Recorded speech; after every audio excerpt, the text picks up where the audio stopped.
Once again, we're back. Let me see who signed on.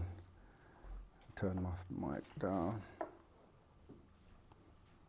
Wow, we've got people on already. This is great.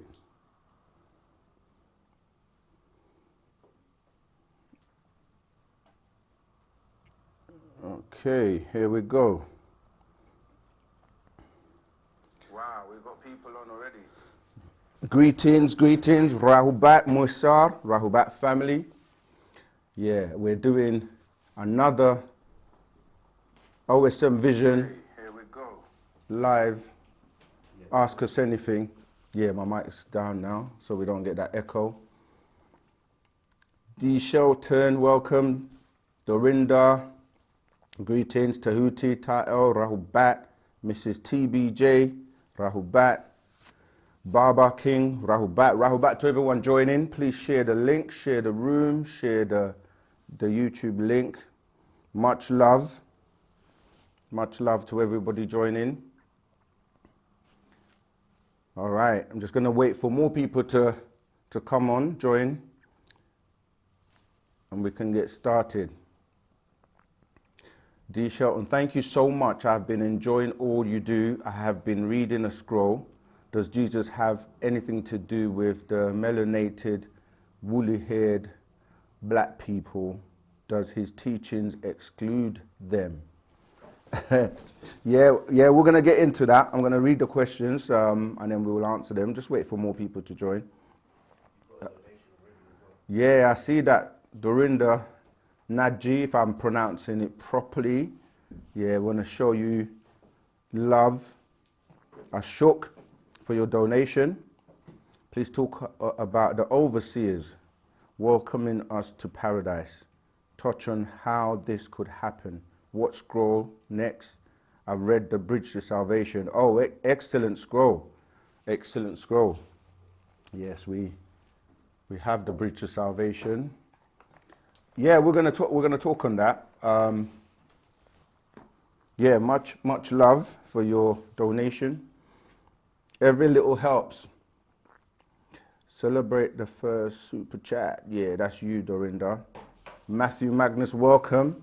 I'm very interested in learning more about where we came from. I am to understand that many of us live in shells of body and that we are light beings in natural form. Am I on the right track? Yeah, we're gonna get into that. Yeah, Rahubat, everyone joining. All right, in fact, yeah, let's get the show on the road. Remember, join our Telegram group, right? All the links will be posted in the chat. The number to call in live will be posted in the chat. If you are reading a scroll and your question is from a scroll, we ask that you please give the name of the scroll so we can know the reference. All right, so I am very, very new here. That's Lego King is cool. All right, no problem. We like newcomers because it shows that we're reaching new people, so that's fantastic. The real DT, the one they put on the cross named Jesus, was he black or alien? Okay, we're going to cover that. Can you please talk about him? Can you visit him in prison and do an interview? Is it possible? Okay. Yeah, we're going to talk on that. I've been seeing Orion shining super bright. Okay, so the number to call in live is 07. In fact, if you're calling from outside the UK, you have to put the international code, which is +44 753 996 3882. That's +44 753 996 3882. All right, so you can call in and ask your question live. Okay. Do colors and geometric shapes have frequencies? Like, how does it influence our daily lives? Yes. Okay. So I think because when we start getting the calls in, it's hard to get to the chat. So let me go through the chat now. So starting from the top with D. Shelton. Thank you so much. I have been enjoying all you do.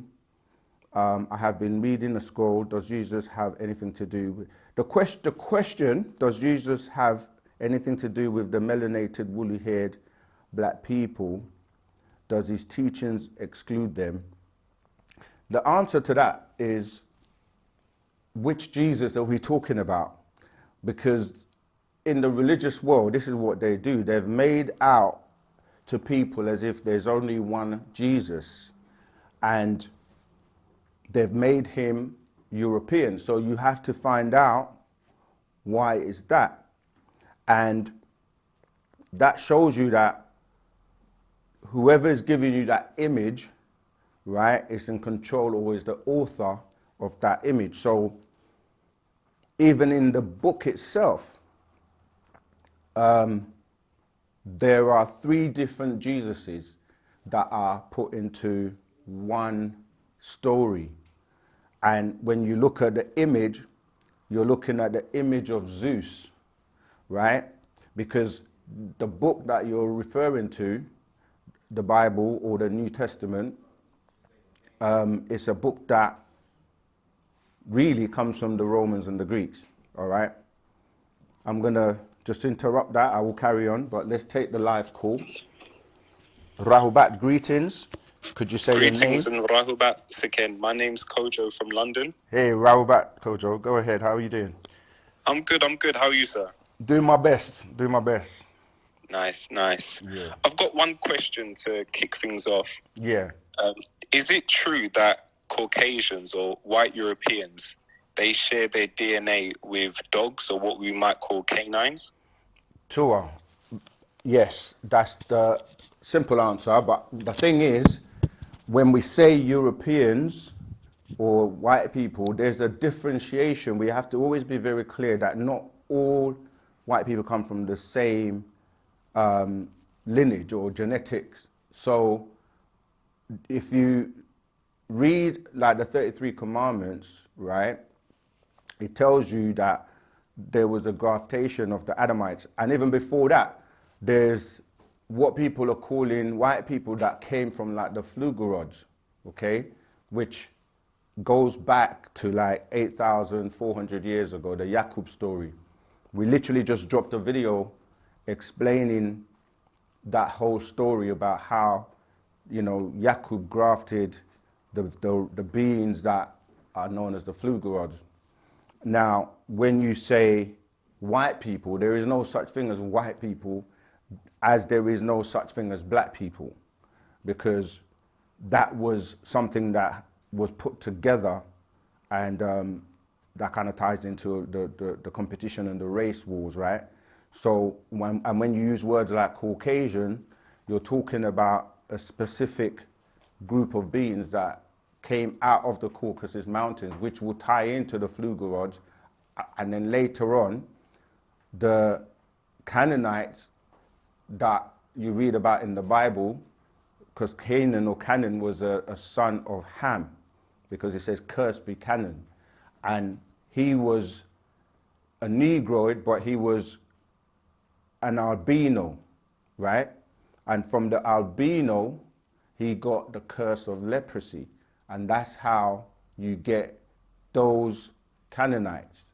And there were other children, when you look at the 11 sons of Canaan, they were different, like you got the Archites, Girgashites, the Amorites, the Jebusites, and so on. These are all part of those children.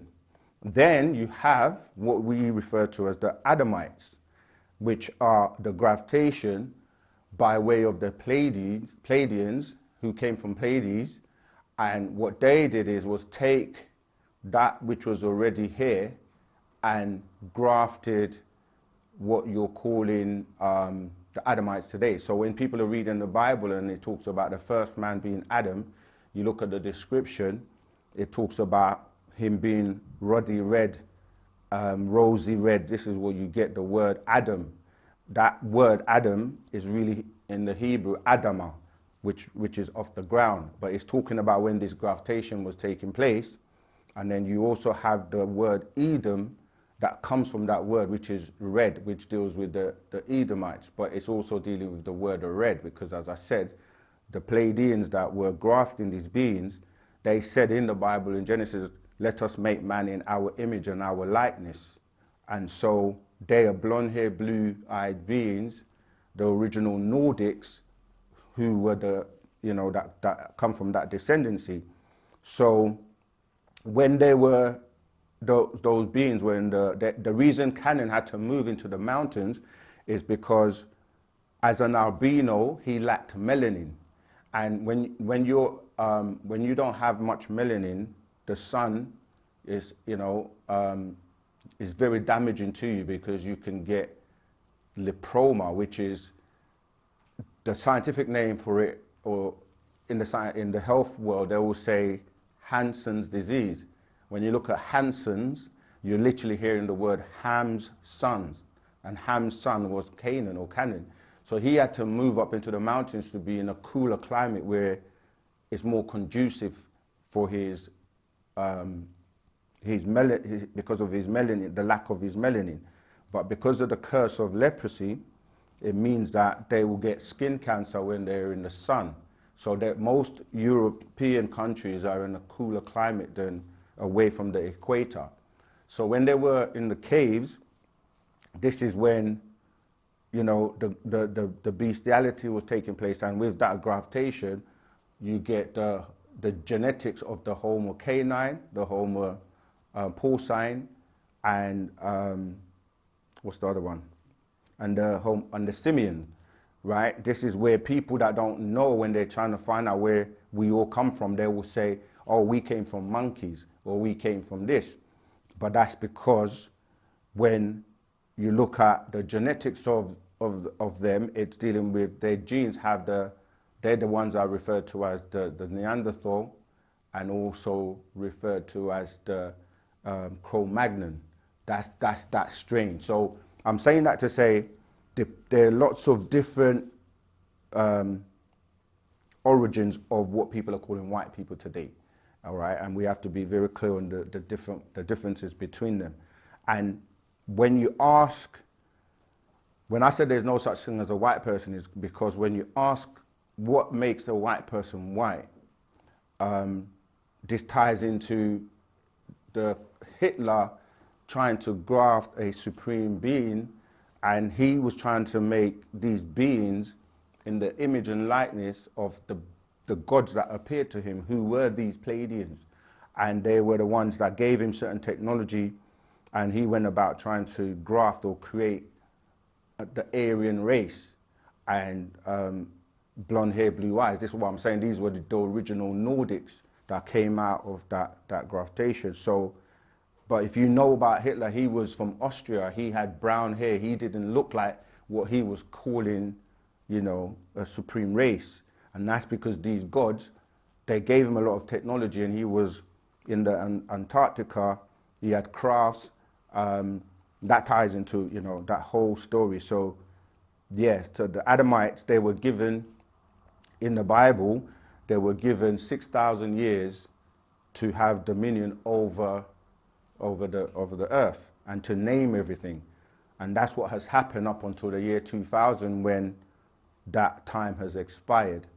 And so those particular Adamites are the ones that are being removed from the planet by way of just natural extinction, because their telomeres were programmed with only, after 6,000 years to fade away. And you can find that at the tips of the chromosomes, all right? So I hope that's answered that question.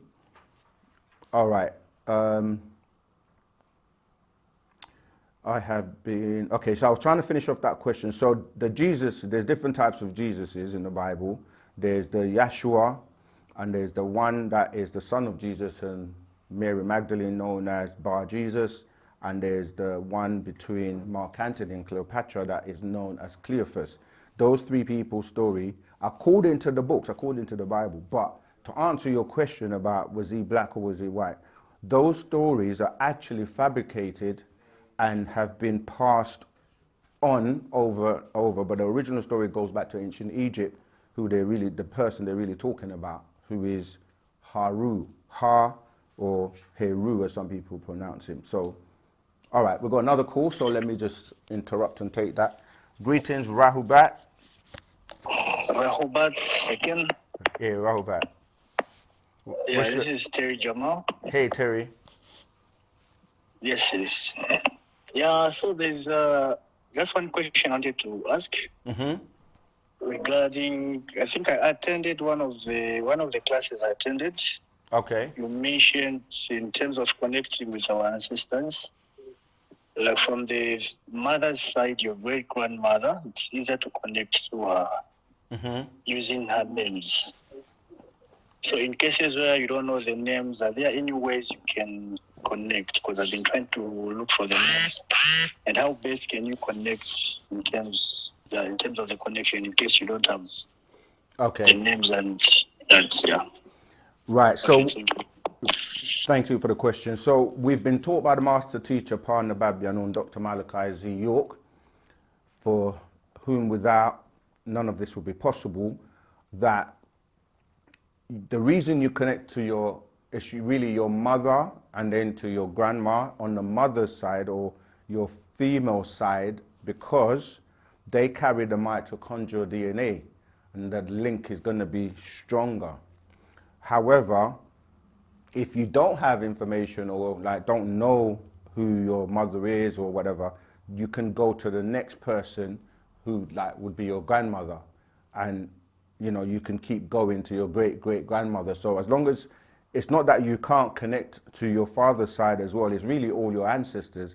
However, it's just that it's stronger on your mother's side. So that's how you can do it. But the thing is that you should be able to find out generally like your family tree and put it together anyway, so you know who, at least going back 4 generations. So you know we have the diagram on our online course and in the book and in the scrolls that shows you, you know, the 4 generations of your ancestors. Yeah, so what you need to be able to do is get that, blow it up and try and fill in the names of the people, right?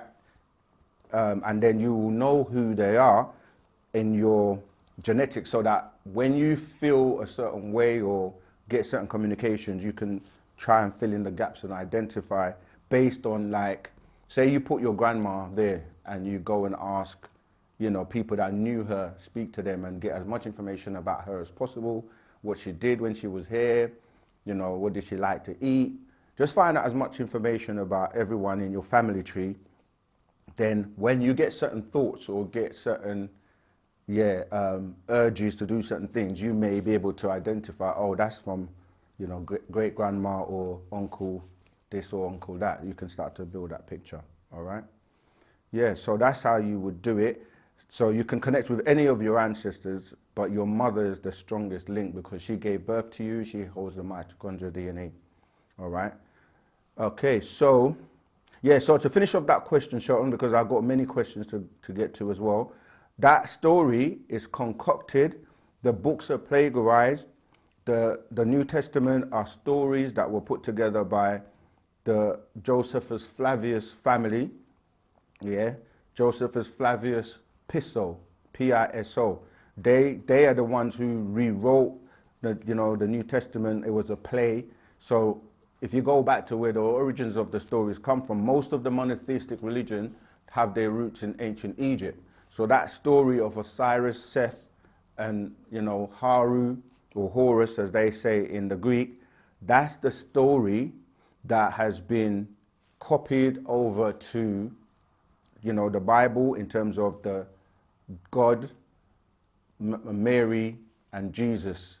However, that same story can be found in ancient Sumer as well, in the Sumerian doctrine, which becomes Damuzi, Tammuz, and Ishtar.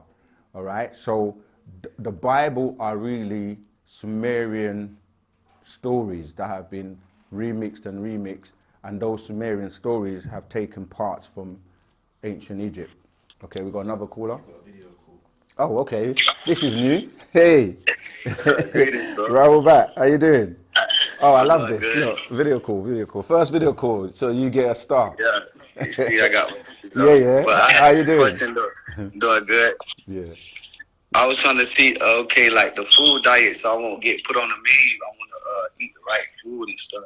Like Yeah. what kind of diet I can get. Okay. All right, because he's on video. Okay. Yeah. Is that it? Okay, he's gone. Yeah, the diet. The thing with the diet, the master teacher said that he's not going to write a specific book for us on diet, but he has put out books like, what's that book called? Purity and Neatness, that's the one. Yeah, Purity and Neatness, which goes into a lot of what he recommends for us to eat. In addition to that, he's given us updates. And so he said, even if you read the Mind Book and Your Potential, he says that a vegetarian diet is better than one where you're eating or consuming flesh or any animals that have parents or anything that has parents. All right, so that's kind of the basics where you start from. But with a vegetarian diet, the problem is the dairy products, your cheese and so forth, because cheese produces a lot of mucus. So you have to eliminate the mucus. Even Dr. Sebi, who was a Sabian, Nuwapian, he said that get rid of mucus, because mucus is one of the biggest problems. So the best diet would be a vegan diet, and that will basically not contain any dairy, fruit and veg. He recommends that brothers, males, eat mostly red things, so like beetroot, tomatoes, but there are different types of tomatoes, you know, so you have to be careful. Even mushrooms, like reishi mushroom, shiitake mushrooms. Yeah, just try and eat a lot of veg, a lot of healthy, you know, fruits, pulses, nuts. So you really, a vegan diet is the best diet, but secondary to that is a vegetarian one. But ultimately you should avoid eating anything that has blood, that has parents. And so people will say, but plants have parents. And the answer to that is a plant and a fruit was designed for you to eat. It was actually what, even when you read the word meat in the Bible, for it's meat for you to eat. If you research that, it's talking about fruits and veg. It's not talking about meat. So because when you eat animals, animals take longer to digest through your system. Your digestive system is not designed for meat. You didn't have canine teeth. And today they're putting a lot of chemicals and all kinds of pesticides in the animals to grow them. People say if you don't eat meat or flesh that you're gonna lack protein. That's not true, because the protein that you get from the meat is the protein that the animals have got from eating veg and grass and, you know, so forth. And the biggest mammals, like your elephants and so forth, they are vegetarian. So you can still amass muscle is what I'm saying, because people say if they don't eat meat, they can't get protein, therefore they're not going to be able to amass muscle. Yeah, so that's the answer to that. Eat a wholesome vegan diet. And then if you have to work your way to it, you can cut out meat like the red meat. The reason you don't eat animals is because animals, they have life, they have spirits, they retain memories, the traumas, especially when they are, you know, when they're unalived in that particular way. So they can retain those memories that you then take into you and the blood, and then it affects your DNA. And when you go to sleep, sometimes you may have nightmares and dreams, and those are directly related to the fact that you've ingested those animals that had those memories, you see. So there are many reasons why not to eat flesh or bloody meat. All right, yeah, so let's move on. So the next question is, greetings From Wu-Sabat's perspective, what are we looking forward to since the Bible is not telling the truth? What scroll should I read about this? Right, so first thing you're looking forward to is your freedom, because you're actually enslaved by way of your mind. You're in mental slavery when you're thinking and believing things that are lies. So you have to, it says, you shall know the truth and the truth shall make you free. So by knowing the truth, you free yourself of the bondage of the spell that has been put on you, which is the spell of ignorance of who you are and the hate of yourself, because you don't see yourself in the books. The stories are not about you. The images are not you. And it's all telling you about a fictitious place that you're going to go to that no one has proven. That's both hell and heaven. So it's about knowing the truth and living based on facts, evidence, and experience. And then from that, you say, what should you look forward to? What you're looking forward to is developing your being, the real you, to be the supreme being that you're supposed to be, and to learn more about the other realms and your other counterparts, so that when you shed your physical body, as in the skin suit, and you've raised and developed your spiritual being and your other counterparts, like your etheric being, you will be able to then connect with your ancestors and your other higher being, because you have an oversoul that you connect to as well, and you'll be able to move on to higher realms and continue existing and having a different type of experience like the one you're having here. And so you say, what book should you read? We have, by way of Partner Babyanun, the master teacher, over 1,000 books that literally cover everything. These are just a few of them. You can see how thick and big some of these books are. So the book that I think somebody else quoted, The Bridge to Salvation, is an excellent book, because this is what real salvation is, and you will know where you're going and how to prepare for where you get there, for when you get there, and what to do when you get there. So that's the answer to that. So there are lots of scrolls. When we do these lives, obviously, due to time constraints, and we're getting calls continuously, I can only touch on subjects. This is why we ask people to attend classes, to log on to the Telegram, official Telegram group, which is posted in the chat. That's OSM Wu-Sabat, Ask Us Anything Telegram group. And we can carry on with the conversations, and we answer questions continuously live, so it doesn't have to always wait till the Tuesday when we do this live. Okay, let's carry on. I'm very interested in learning more about where we come from.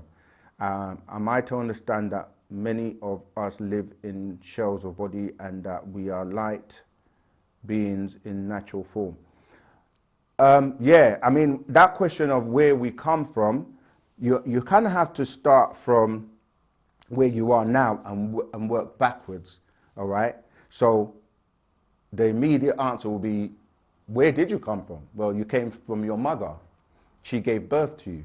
She's the goddess that grew you in her womb, all right? So that's the first place where you come from. Obviously, the father is involved, because it takes both partners to produce a child and to give it its sex, in terms of, is it male or female, XX or XY chromosomes, right? So that's the first step. But I know what people will say when you say that. They always say, well, where does my mum come from? Or my mother. So you say, well, she comes from her parents. And this can keep going on and on and on and on and on and on and on, to the point where, and I'm talking about, millions and millions and millions of years. And so then when we get to that point, the next question is, well, where do those beings come from? And we will go back to, okay, we came from water onto land, okay? And so as beings in the water, we used to breathe in the water, right? Because remember, whatever you are today is a product of what you come from. And this is why we still have things like tonsils, and we still have, you know, like appendixes. People are like, what are they for? Sometimes they don't know. And gills, because you used to breathe underwater. And so when we were in the waters, you say who was in the water and who came out of the waters first. And you go back in time to the most ancient civilizations, which is going to end up in Egypt, which will give you the best story of creation as beings coming out of the water onto land, you know, and then these are the beings referred to as the Ogdoads, all right? And then from them came the 9 Enneads. And then they obviously, through, you know about the stories of Egypt and so on and so on. But then you say, well, how did they get to come out of the water? Then we go back to the beings that were here before humanoid came out of the waters.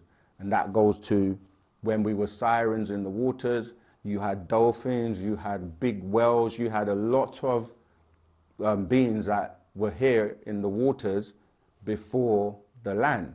And those dolphins will be our ancestors, because our creators, or the Natharu, who seeded this planet with their genetics, the genes, by way of the dolphin, they come from outside of the planet. They were, for what we know today, a lot of us tie into Orion and to Sirius, and you had Sirius A, B, and C.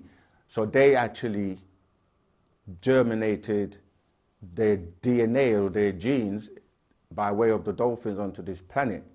So we go then tie back into them, you see. So depending on how far back you go, will answer the question of where you came from. And so when you say, yeah, this is the physical you is the shell, but it contains your spirit, contains your soul, and those, the etheric you is where you're trying to get back to, because you have 9 levels or 9 realms, and the highest one is 9, which vibrates really high in terms of high frequency and high vibration. The lowest one is where we are now, the physical realm or the material plane. So once you shed this body, you're working your way back up to becoming an Etherian.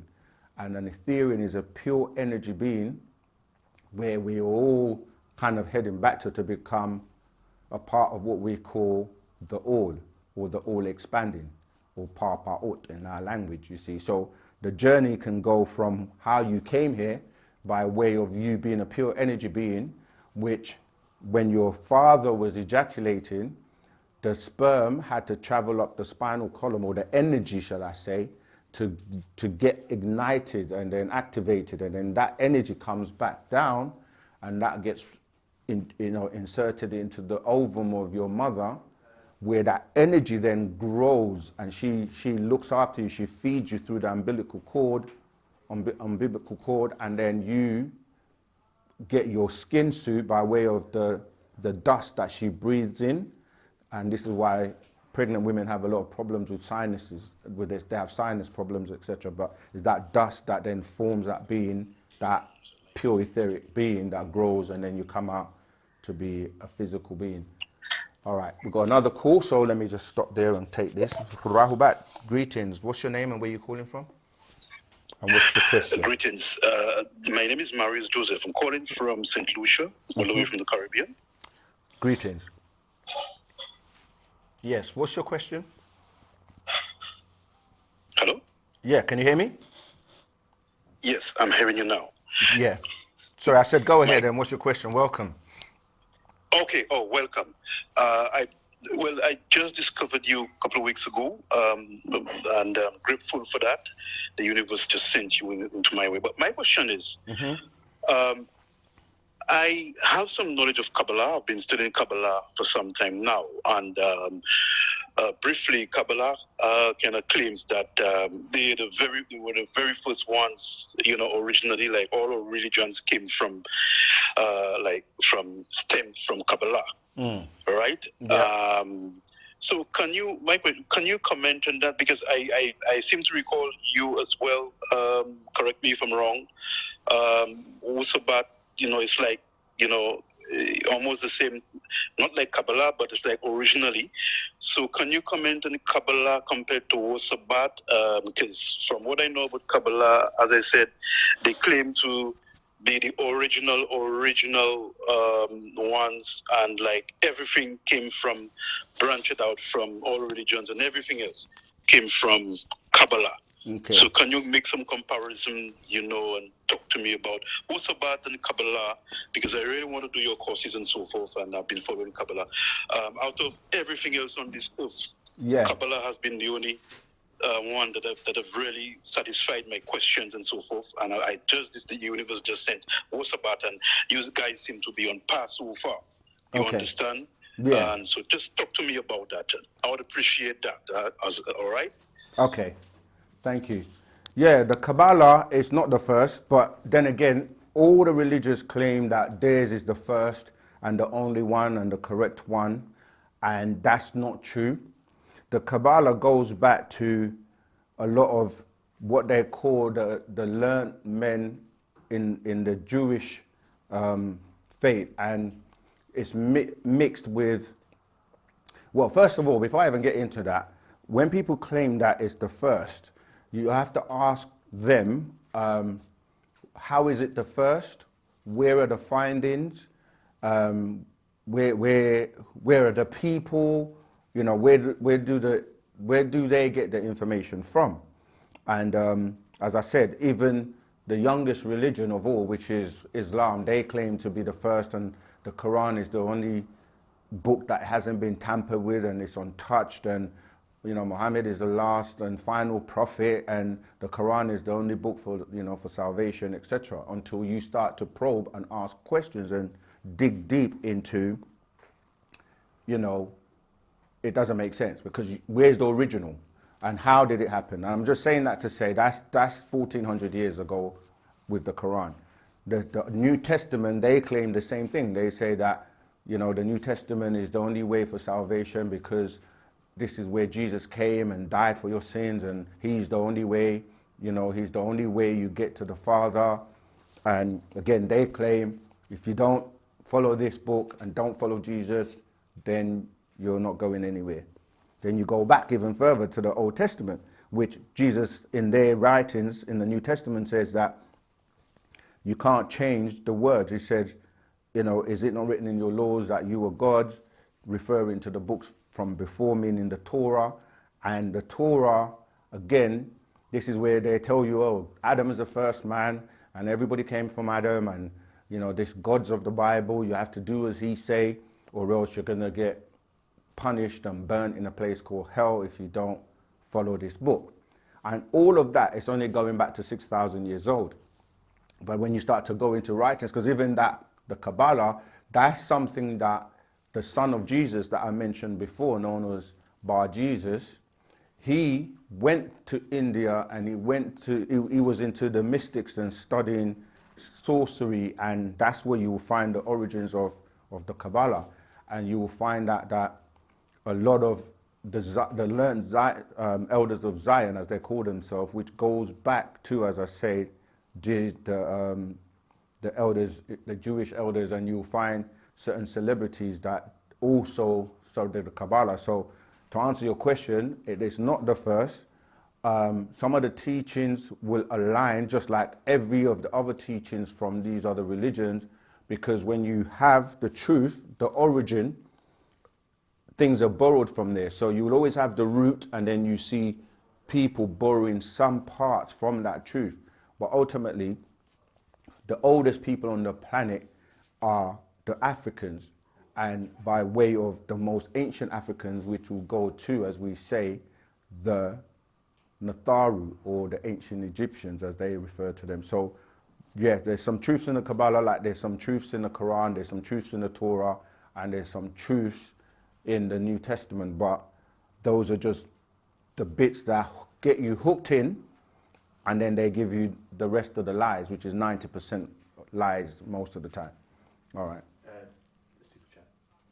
Okay. First one, yeah, the green one. That one? Okay. Yeah, of course. Sorry about that. Nadoma, as we say in our language. Please talk about the overseers welcoming us to paradise. Touch on this, how this could happen. What scroll next? I've read the Bridge to Salvation. Yeah, I'm really, really sorry for kind of neglecting you on that.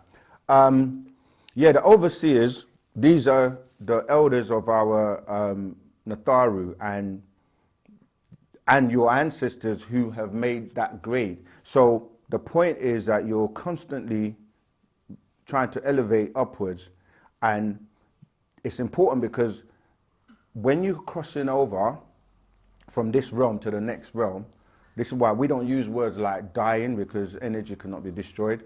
That's why you have to prepare to be born into that new world. And so your time here is really to be spent to strengthen yourself, because when you're crossing over, you have your ancestors waiting for you to receive you. Just like when you're being born here, you know, you have a few people in the hospital waiting to receive you. So it's the same process, but you're being born into the real world from this fake world as, you know, a newcomer in that world. And so they're waiting to receive you. However, people who haven't been, people who haven't prepared for that journey, for that time to cross over, can get tricked by other entities or other beings appearing to them and ushering them into that direction. So for example, if you've been a Christian all your life and you only believe like Jesus and you took on that image of the blonde hair, blue eye, then these are the entities, extraterrestrials, that can, you know, take form, and they can trick you because they will say, come this way. You will have your ancestors waiting to usher you and guide you, and you will have the other entities. And if you were into Islam or whatever, then you know, you might find the characters that, you know, you've been reading about, that you have images about, like, I don't know, say Muhammad or something. And at that point, you need to make a decision. And if you don't know, and you feel, if you believe the lies that you've been told, you're going to go towards the wrong people, and that will bring you right back. It's like a wormhole where you go through and come back. And this is why a lot of people will tell you that they saw a white light when they get to that point, and some just come right back. So if you're like, how do you know this? Because there are people who have had near-death experiences, or where they are literally in a coma, but then their actual spiritual being is able to travel and go places and see things, but their physical skin suit is just laying down. And they may go to these gates and see these white lights and see beings, and some people say, oh, I met Jesus and so forth. But your real ancestors will be there to help you and guide you, and this is why you have to be prepared and know where to go to, right? And it says how it could happen. The way it happens is basically you preparing by way of Wu-Sabat. When you say what scroll next, I would read, you know, I would read scrolls like the 24 elders, scrolls like the spiritual you after the physical you dies, soul, spirit, that's a Patarak, 30 spirits. We obviously, in our online course, we give you recommendations for many books as well. So if you would like to, you know more books, and if you're in our Telegram group, we're always posting the books that relate to questions that people are asking. So make sure you join the Telegram group.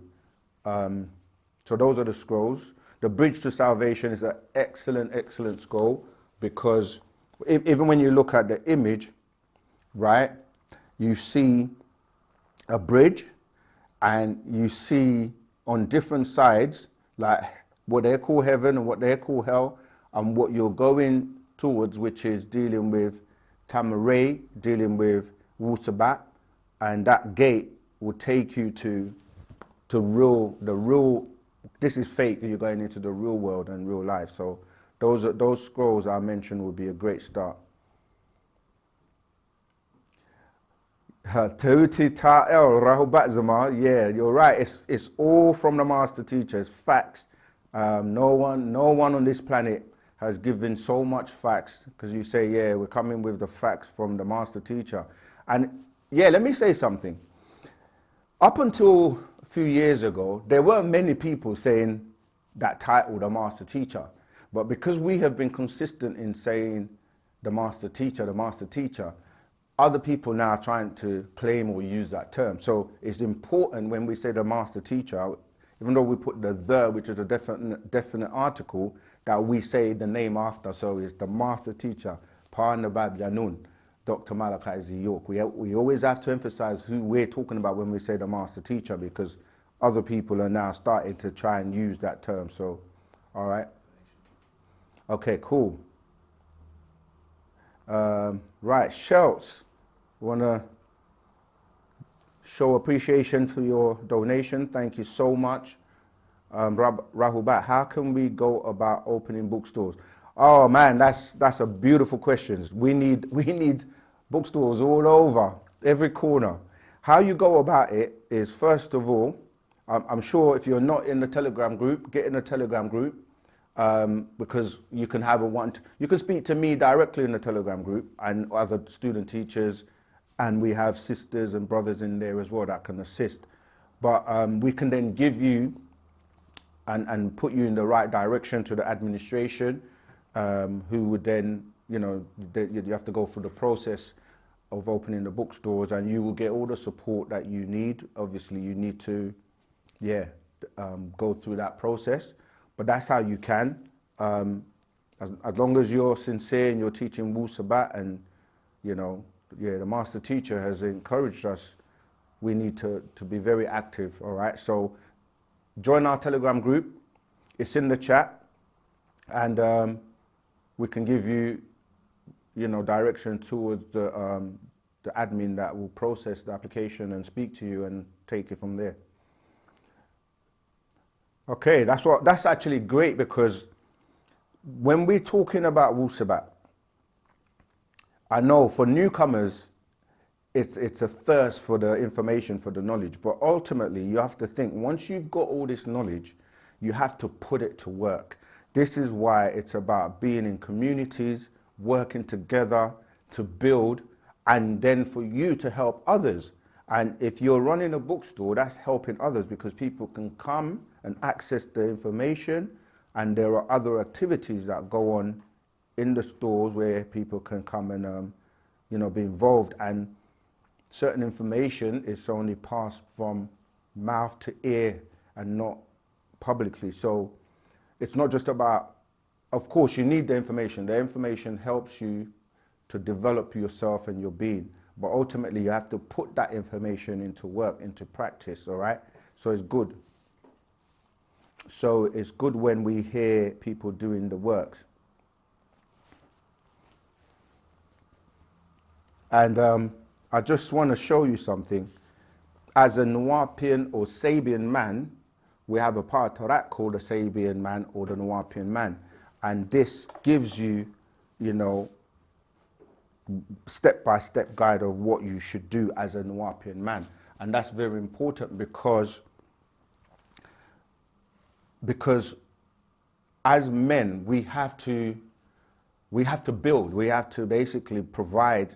That's what the males are for, right? They're the providers.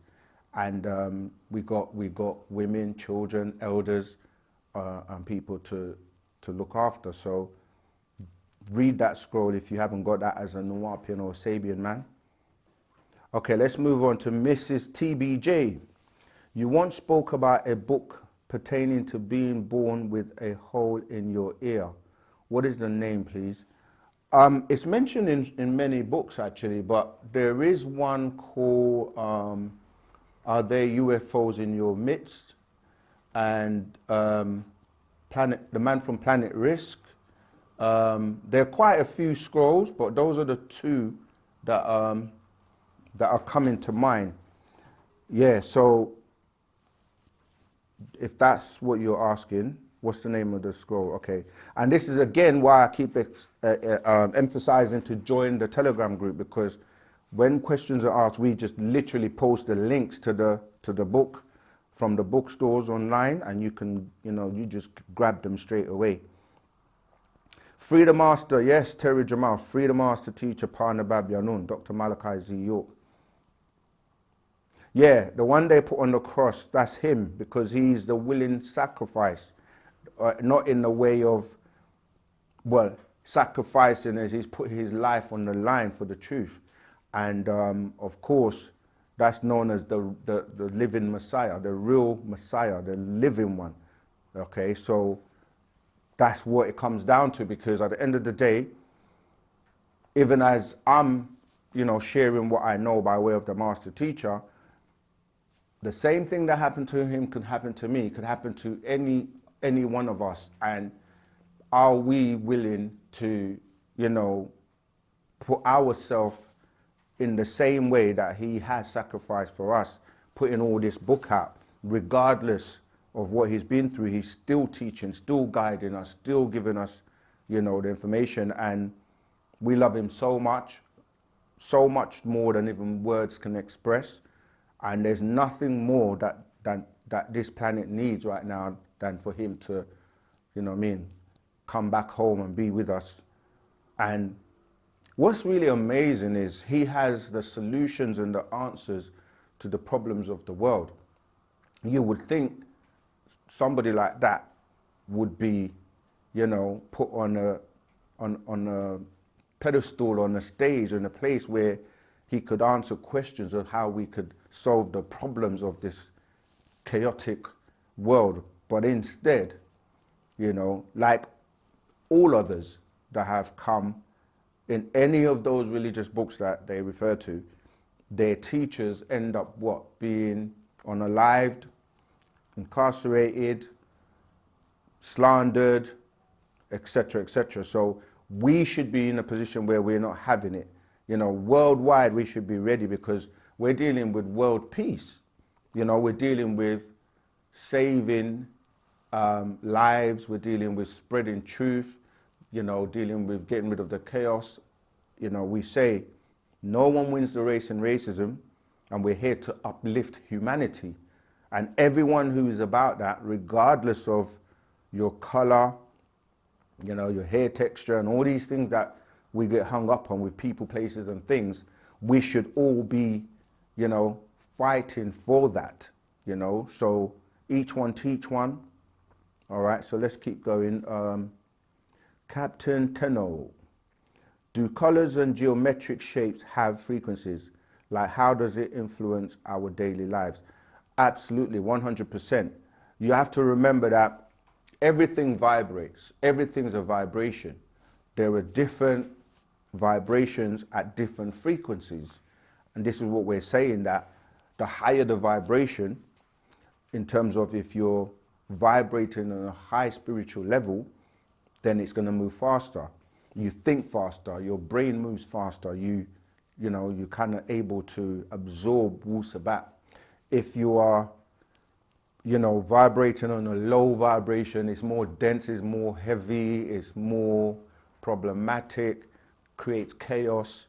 Tashash is fat. This is all words that relate to disagreeableness, six ether forces. So there's a doctor, if I remember his name correctly, Dr. Komoto, I think. Just Google YouTube, and he done experiments to express and show you how vibrations and frequencies would affect water. And when he played certain tones and said certain words to the water, it crystallized and formed different shapes. You see, so, and the water that was being spoken, negative words, that was getting murky and dirty, and the other one was clean and forming nice crystal shapes. And it's the same thing with plants.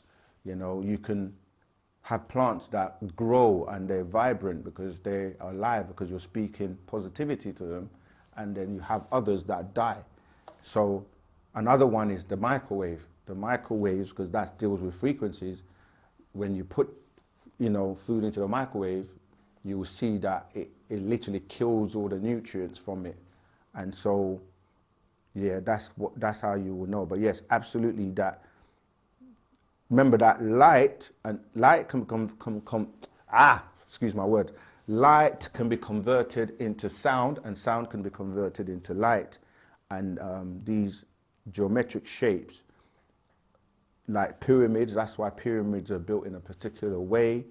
And when you look at architecture, the pyramids of Egypt till today are still standing, and they were built in a particular way because of the frequencies that they were generating, and they formed what you call standard columnar waves, which is really tachyon energy, which emits a really agreeable frequency that can help you convert from being a negative energy field, or what people call an aura, to a positive negative, and eventually to a positive.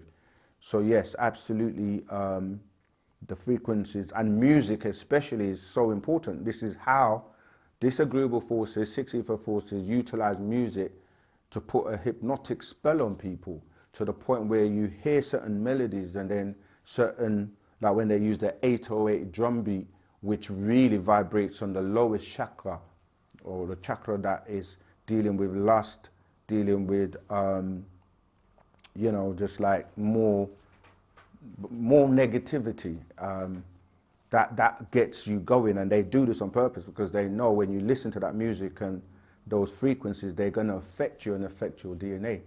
Pictures are really light. When you look at these phones and all of these devices, the light goes into your eyes, which are really solar panels. So yes, frequencies are everything by way of the vibration, and everything vibrates. So you have to know that it does have a big effect on you. Okay, let's keep going. Cool kids, Rahul Bat, Right Knowledge TV, Supermax, Rahul Bat, D-Nerd. Greetings. I appreciate love the knowledge. No problem. Knowledge equals freedom. Absolutely. How can we open our third eye to see beyond the physical? Okay, so when we're dealing with the third eye, that's where the 4 higher senses come in that you've been maimed from. And clairvoyance is what you're really saying, to open your third eye, to be able to receive energy and information which you wouldn't ordinarily be able to receive, because if your pineal gland is calcified or closed because you haven't opened it, then you're not able to receive these messages that are coming from higher realms, from the cosmos. So by practicing Wu-Sabat, the doctrine, and reading and studying and putting what you're reading into practice, the spiritual practices, that's how you'll be able to open your third eye and then have clear vision, which is what clairvoyance is really about. Some people will have it naturally, but it still needs to be developed. And so really, Wu-Sabat is the answer to your question, how to open the third eye to see beyond the physical. All right? You do it anyway, but it's just that you have to open that channel wider, and you have to be astute to the fact that it's there, but you have to activate it and then use it. Okay, let's keep going. What happened to Neb Camus Sanatum Ray? I miss him. Okay, I'm not quite sure who you're referring to. Rahubat Musa, is Anu is a title. What is his name? All right, so we have a scroll, right? I think it's a master secret called, let me see if I have it. A master secret called the Anunnaki and the biblical, let me see if I have it. But that scroll goes into that question in great detail, because when you, like you say, there are different people.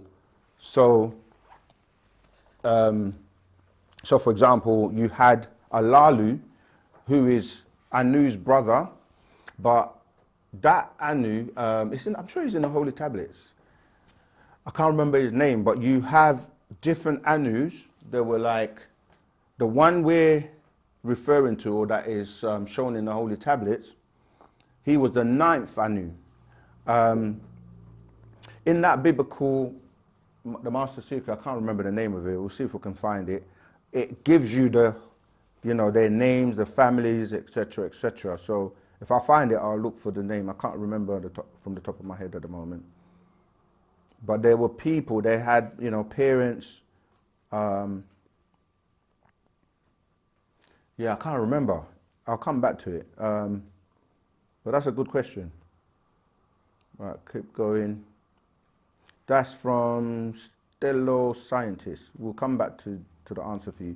Or maybe one of the brothers, other student teachers might be able to post it in the chat. Explain the movie They Live. Well, if I explain the movie, D. Hemphill, I'm going to spoil it for people. So I'll give you, the gist of the movie is, yeah, do you think I should spoil it for people? I'm going to just, basically it's about opening your third eye, right? In a sense, because the world you see at the moment is an illusion. And in order to be able to really see what's happening, you, like the previous question was saying, you have to open your third eye so you can have clear vision. And in the movie, this is what the story is about, that you're looking at things, but they're not what they appear to be if your eyes are not open, okay? And when you open your eyes, you'll be able to see everything for what it really is, and then you can see the plot. And that's what's kind of happening today, where you have a lot of, let's say, marketing and advertising that puts out subliminal messages by way of the advertising, and you don't realize it's having an effect on your subconscious mind, and you're following the instructions that these subliminal messages are, telling you to do. And when we say sub, remember, it's under.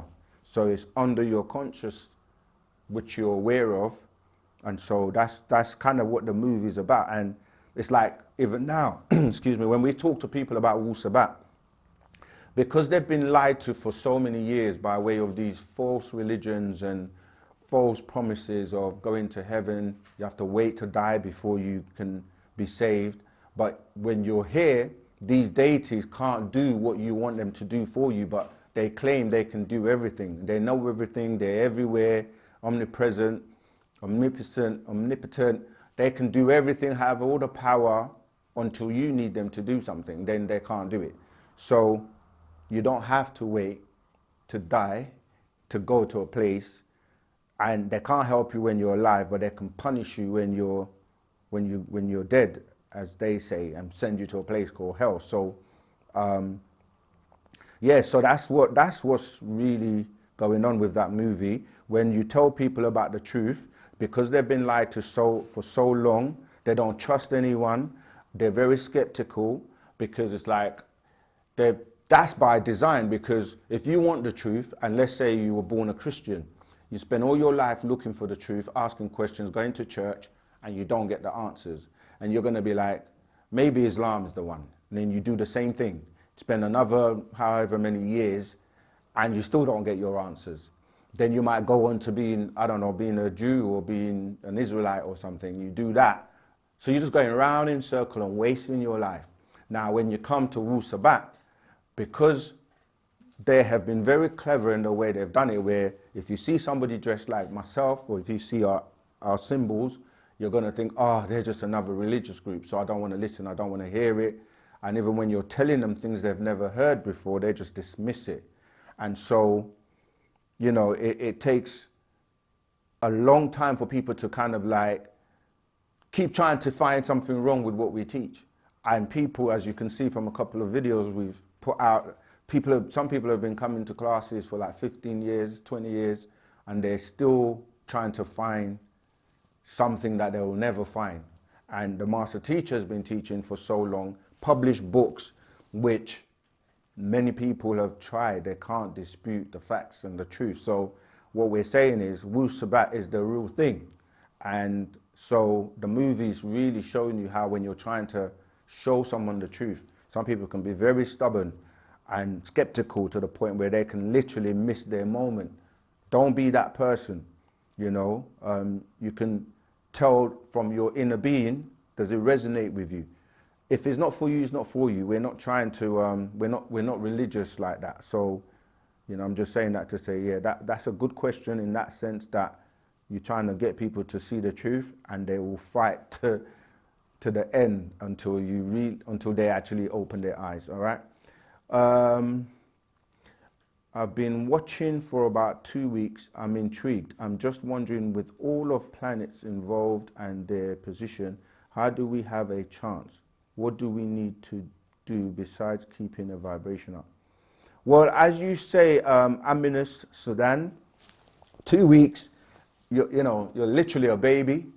Join the Telegram group, at least read one book so you can get to know who the master teacher is, what our mission is, what we're about. And yeah, when you say about planets, I'm just wondering, with all of planets involved in their position, how do we have a chance? I really don't understand that part of your question.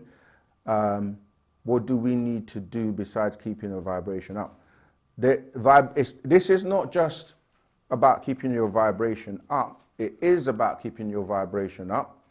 It's also about doing the works to, as we say, develop yourself, develop your family, develop your community, and ultimately help develop humanity and raise our consciousness up, because what you see around you is a collective consciousness that is manifesting things in the physical. So how you think is what manifests physically, and how we think collectively has a major part on the planet in terms of the whole vibration on the planet. All right. Okay, let's keep going. Okay, we got another live call. Rahubat, please say your name, where you're calling from, and then ask your question. Rahubat. This is Kali Monk. Rahubat, Kali and Monk. I'm calling from California. Hey, what's happening? Kali in the house. So I can feel it in my spirit and my soul that I'm called to gather people and to basically, without saying too much, rebuild this kingdom. You know what I mean?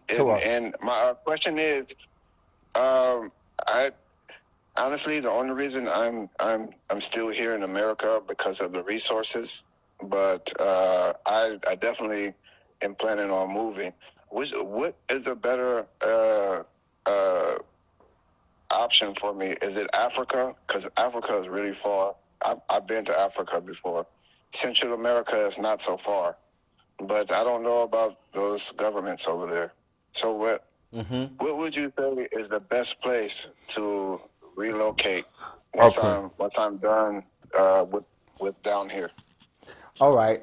Because you started off saying about your calling, the best thing to do initially is to get with the local community where you're at, the closest one to you.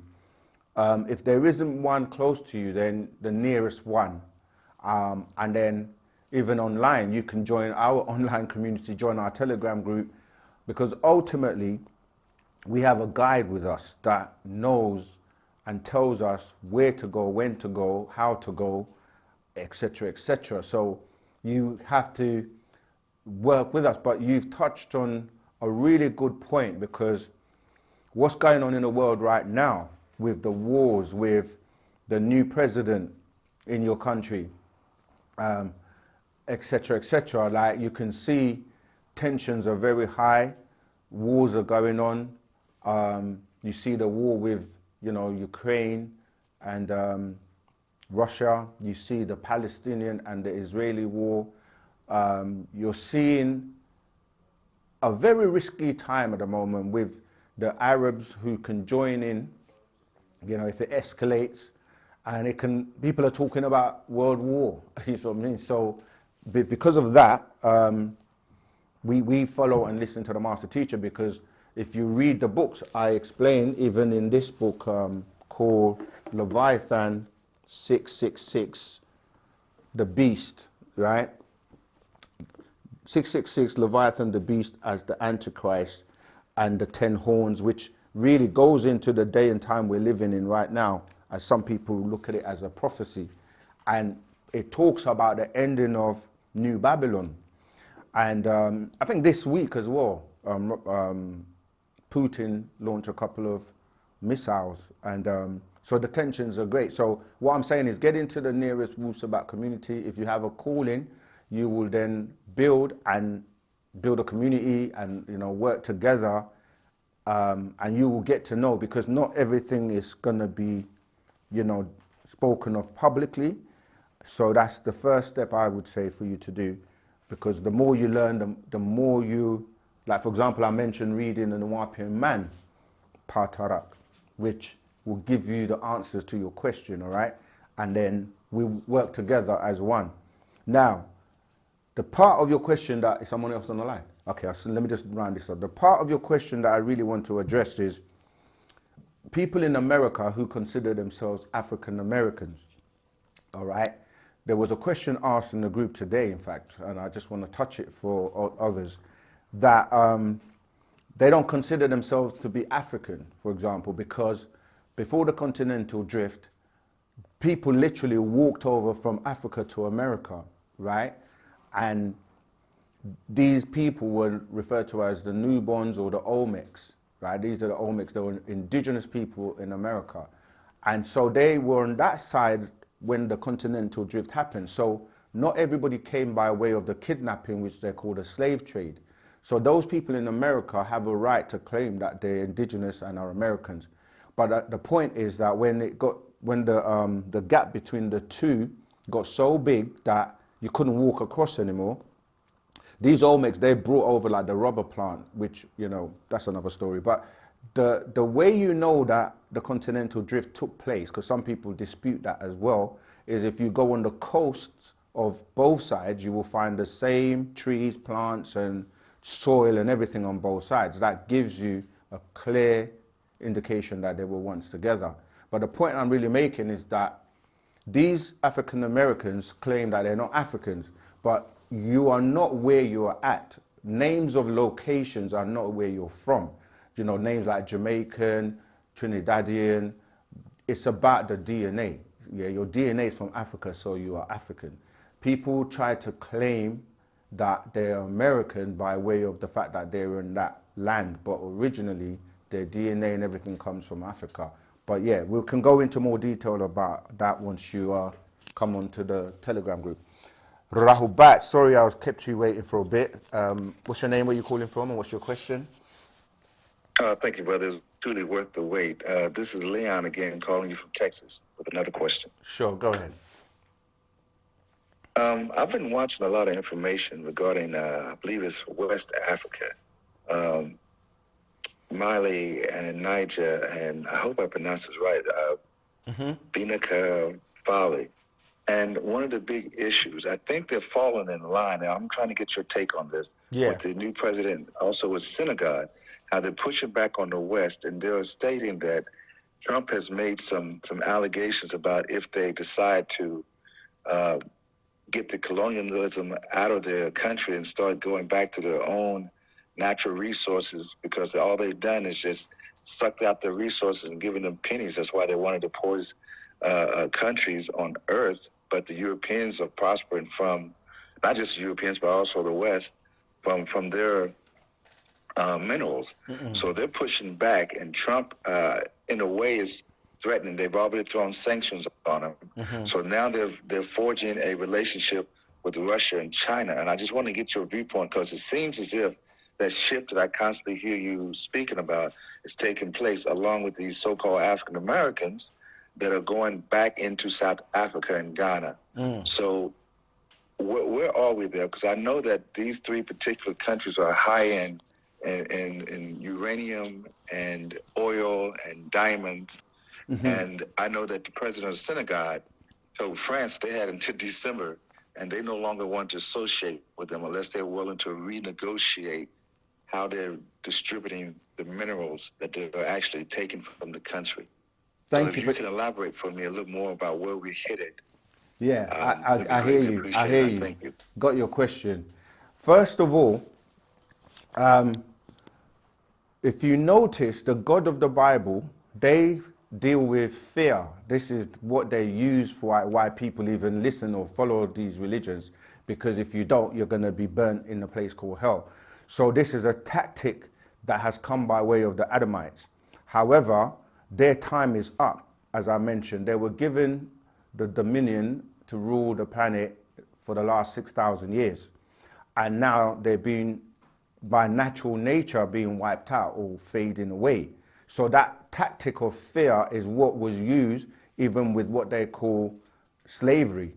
And that's one of the biggest reasons for our people not coming together and uniting, because when you were beaten and stripped off of your land, your language, everything, and then given a replacement, and you see that, this is why we say the slave and the slave master cannot worship the same God. But that fear is what keeps people in check. But unfortunately now, natural nature is activating people all over the world by way of Wu-Sabat. People that are dealing with righteousness, consciousness, Wu-Sabat. And even the African countries and leaders have now seen the tricks that were used to colonize. The colonizers, like with the the Berlin Conference, where they carved up Africa, and France and European countries and America, etc., have been, they think they've been looting the country, but most people are now realizing, because it's the time where you're being activated, that these were lies. The colonizers were stealing our resources, and they're now changing. And the thing is that even with all that was taken from Africa, it's less than 10% of what is still there and what's really there. And with the dimensional shift and the planet itself turning back, because it's on a 23-degree angle, it's now going back to its original angle, which means that the resources such as the oil are now being tilted back into Africa. And you've seen that certain African countries are now discovering oil. So yes, it's the fear, but we're not afraid, because it's the sun cycle is here, is our time, and that is irreversible. There's nothing that can be done about that. The point is, people have to not be afraid, stand up and be who they are. Give back all the things that have entrapped you and enslaved you, and start to rebuild, and start to, the diaspora working with the motherland to work and build. So yes, you're seeing the alliances, because even the West, as in, the conflicts that's going on, the alliance between African countries, and no one's really that intimidated or afraid of the West anymore, especially America, that is actually in trillions and trillions of dollars in debt, and literally it's falling. Babylon is falling, and that's why we say, like, be on the right side of when things get, as we say, sticky. But I hope that answered the question. I've got another caller, so I'm going to have to cut that short. Rahubat, please say your name and where you're calling from, and your question, please. Rahubat, Brother Sukenis, Kojo, the first caller from London. Hey, Rahubat again. Just wondering if you can expand on your answer. So you mentioned the 33 commandments and the Flugerods in your explanation. But I was just asking if you can expand on the sense of, from me living in the West and visiting Western countries, whether it's America, Canada, New Zealand, Europe, I have noticed how Caucasians do tend to have a high level of affection, desire, and, say, compassion and love towards canines. Could you just explain on the avenue of, in terms of how did it get into their DNA? I kind of touched on it. It's because they basically were practicing bestiality, and so the DNA is part of them. And they, as I said, when they were grafted, they were actually those genetics were part of that graftation. The Homo simian, the Homo canine, which is what you're talking about. This is why, you know, you hear the phrase, dogs is man's best friend. But you have to ask, which man are we talking about? Because when you say mankind, you're literally saying a kind of a man. So that's how, you know, it got involved in their DNA, because even when you look at the story of the Romans, Greeks and Romans, they talk about Romulus and, I can't remember the other one, Remus and Romulus. You will see that they tell you about the story of, you know, being groomed and as a baby by these wolves, and remember the dog is a descendant of the wolf or the jackal, you see. So it is in their DNA. They've actually done DNA tests to see what genetics everyone on the planet has, and you know, they do come up with those DNA, those genes. But the book you really want to read is 18 plus 1, 37 genes of the mitochondrial DNA. And you can read that. But this book as well, called The Dog, it's a whole book that goes into what you're asking. And I'm going to read a little excerpt from page 115, where it says, you know, it's basically saying how they were like. If you read even in the Bible, Revelations 14:1, it talks about, you know, these people, and it goes on to say, what kind of dogs did the sons of Canaan lie with?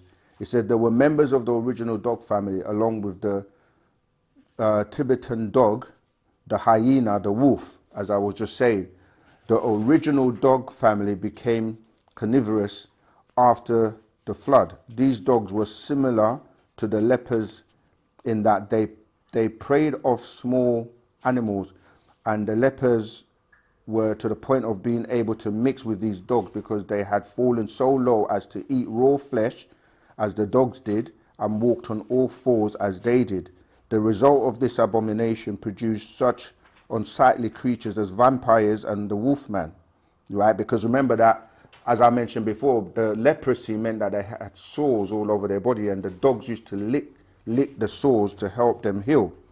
So it goes on to say that which are the missing link in the Euro-American story. In the Euro-American so-called search for the missing link in his ancestry, he did not look any further than his own backyard.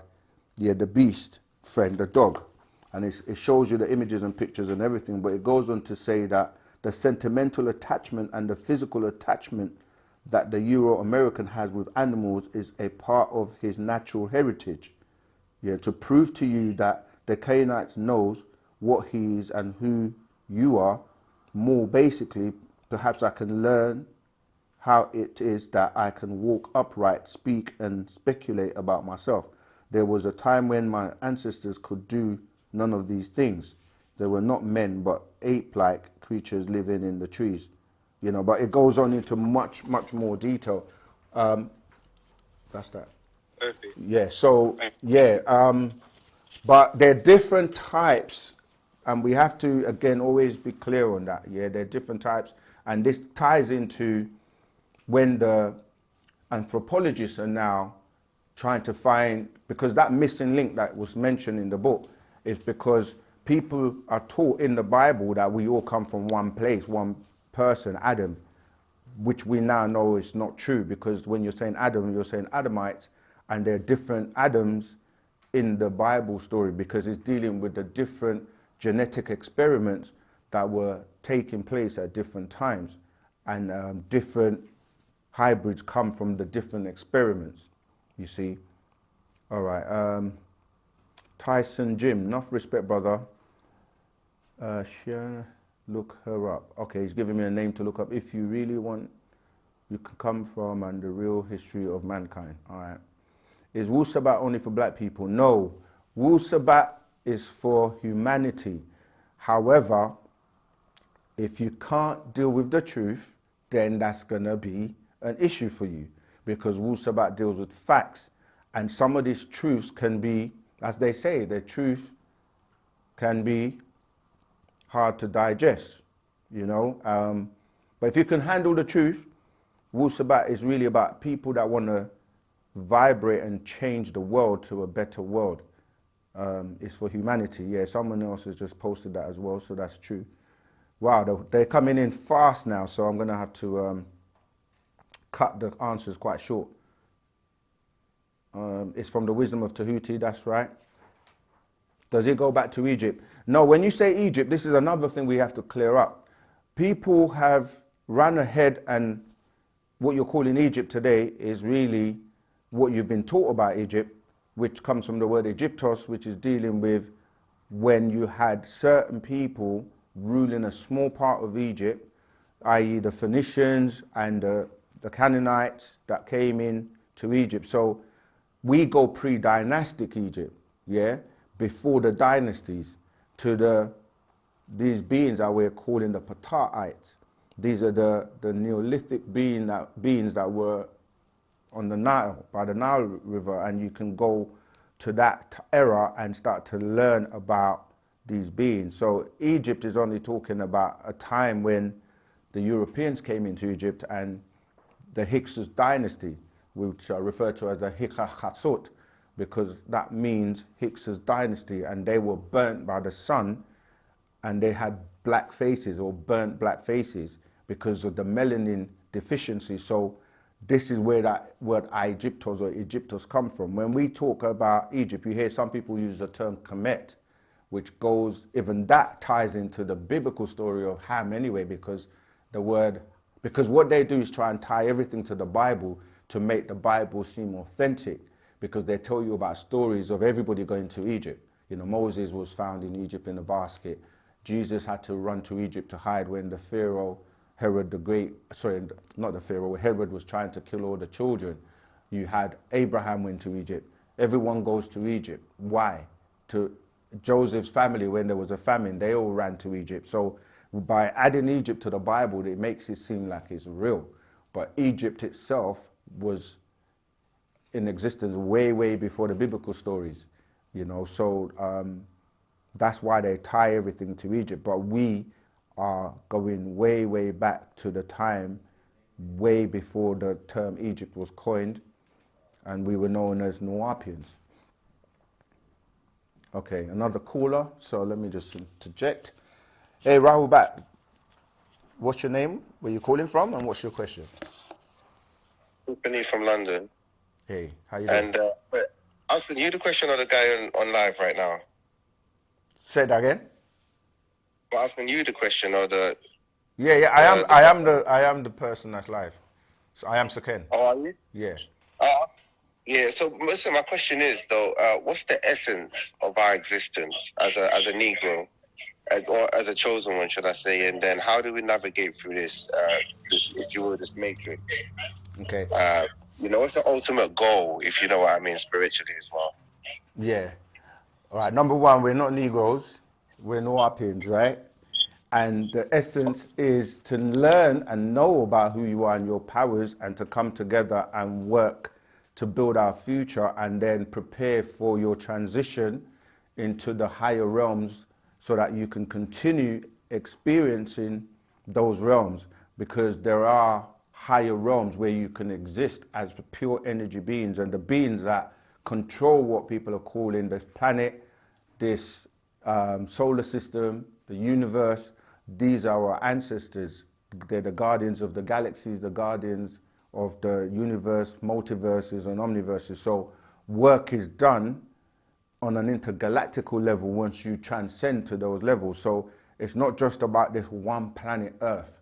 You know, to keep the Earth and the other planets and the solar system and the other, you know, as I said, the dual verses, multiverses, omniverses, it's a lot of work. So you do need beings that have to elevate to have, for lack of a better word, it's like you're here now and experiencing but a life, but what it is your life has been reduced to becoming a slave for the system and working for the system and what you call your slave masters to build this fictitious world that we live in. But there is life beyond this. So That's what you're aspiring to do. And you're only going to know what to do by being taught.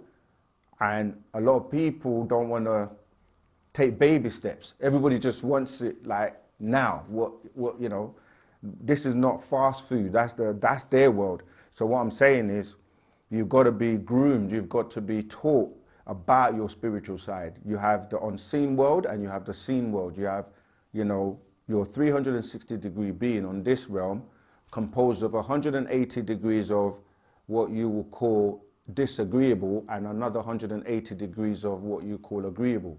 One of those sides, preferably your agreeable side, has to master the disagreeable so that you can become functionally a 360-degree agreeable being, so that when you transcend to the next realm, you're now an agreeable being in that world.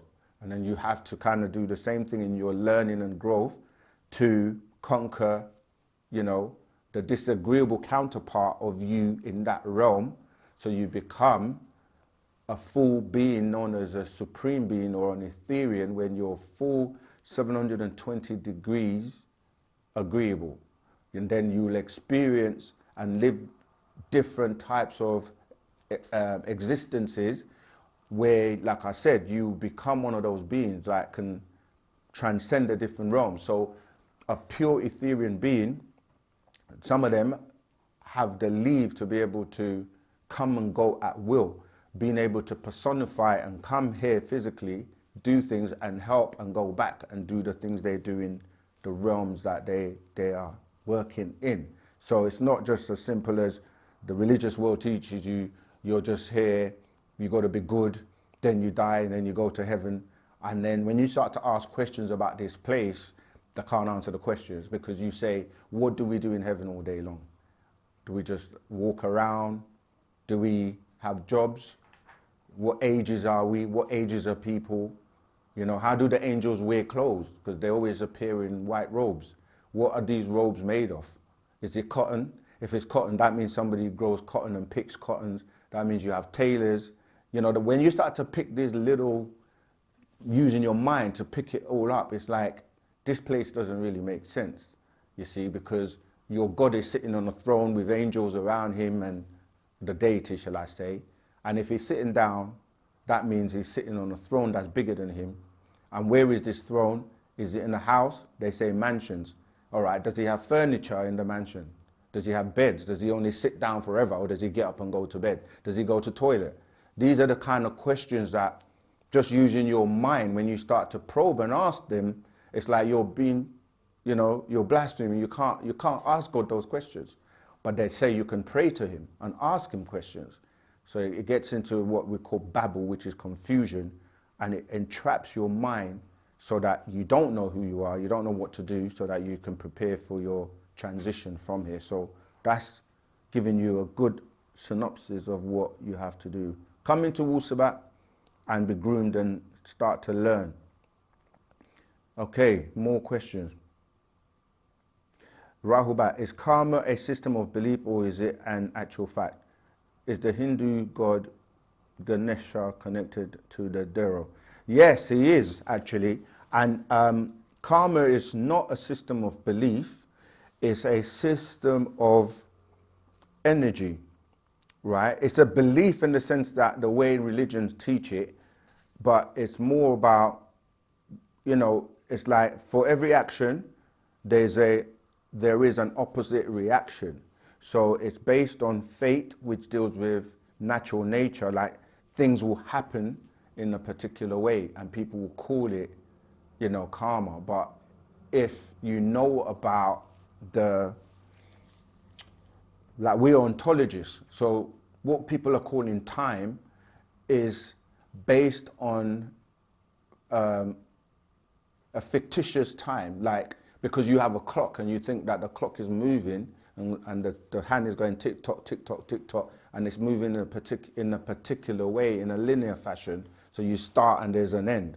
It doesn't work that way. And once you come outside of the time belt of the planet, then you're not governed by that time, you see. So what we're saying is that as ontologists, if you've been around for millions and millions of years, you can pretty much predict what's going to happen because things are in cycles. Time is in a cycle. It doesn't move in one direction and end.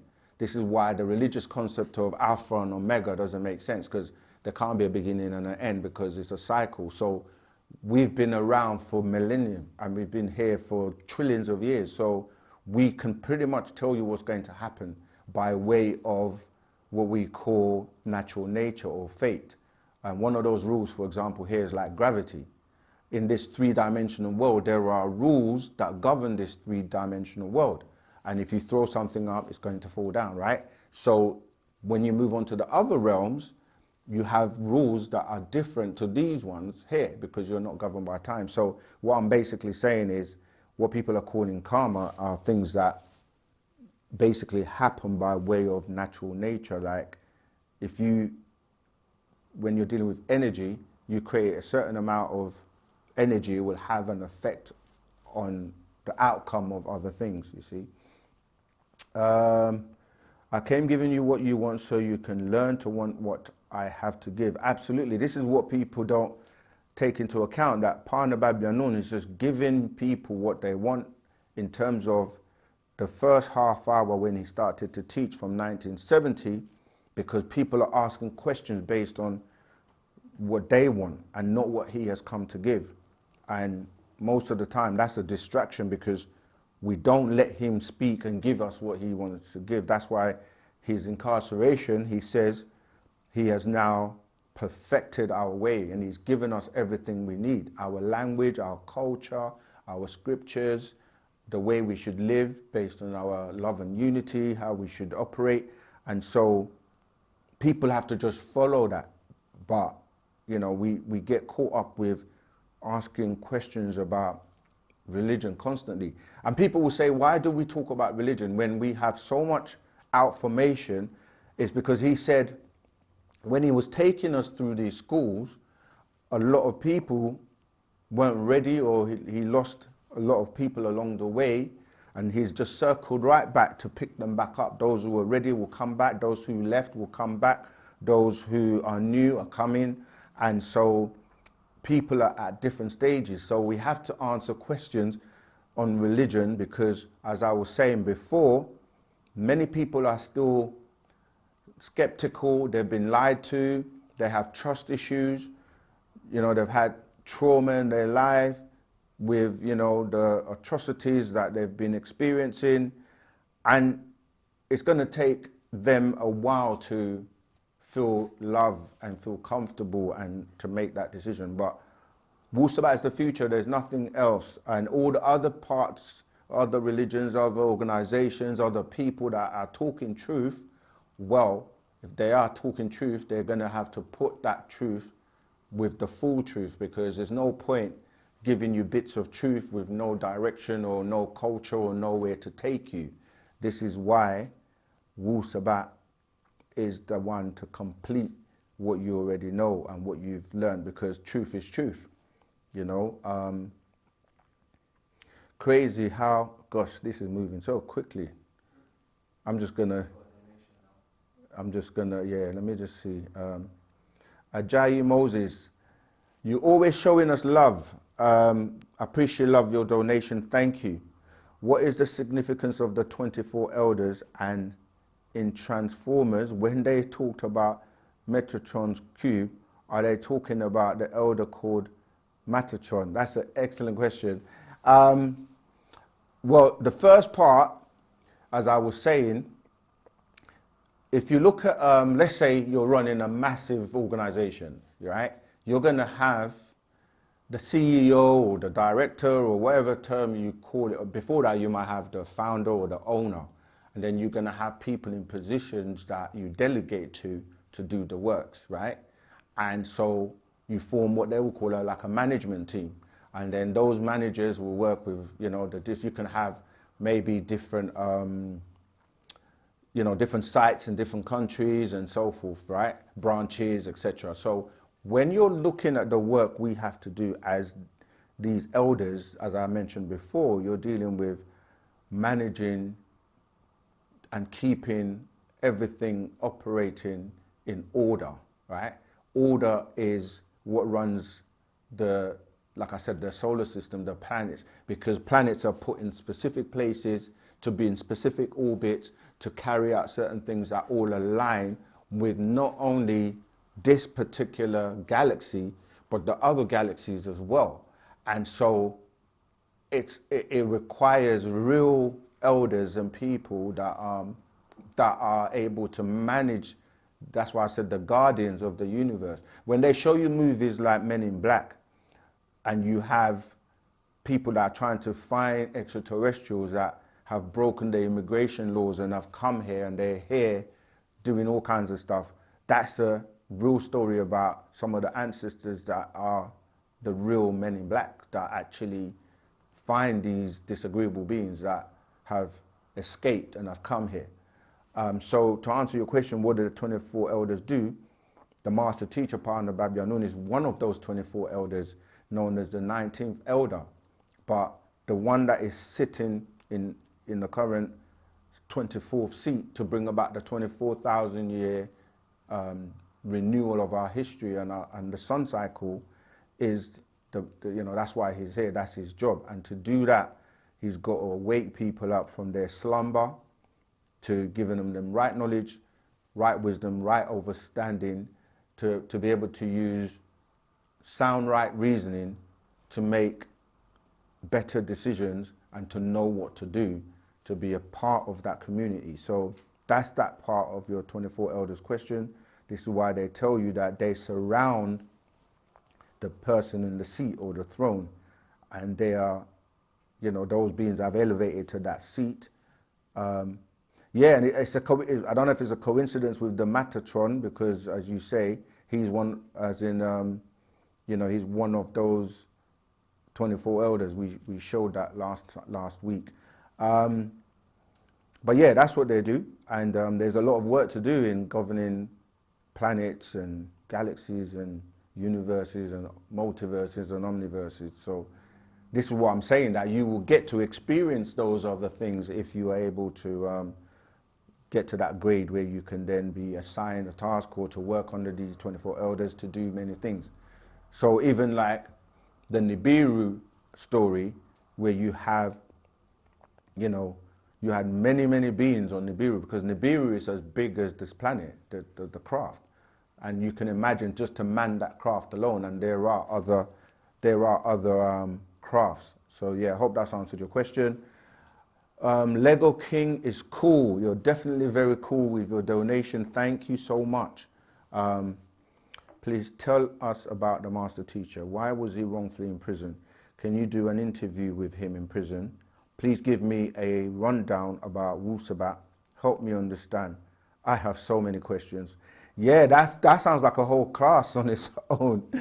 The master teacher is here, and with his coming, he had been prophesied in all the religious books. He is known in all the cultures and all the books by different names, the greatest one being Tahuti. He's known in the Bible as the angel Michael, the archangel Michael, who is the highest angel.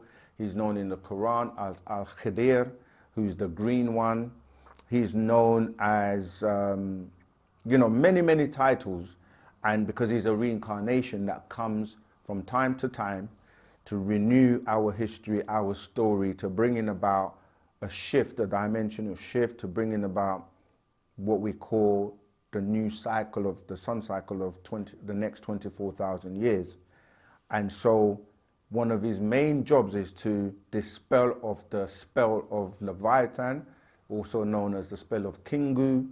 It's known by many names, and this spell is what is holding people's minds trapped in religion and in not knowing who they are, what they're here to do, and what they should be doing to prepare for this 24,000 years. So by teaching the truth means that you have to eliminate lies and eradicate lies, which those who benefit from pushing these lies are obviously going to not want to happen, because it means their time is ending. And in all the religious books, they tell you of this time coming.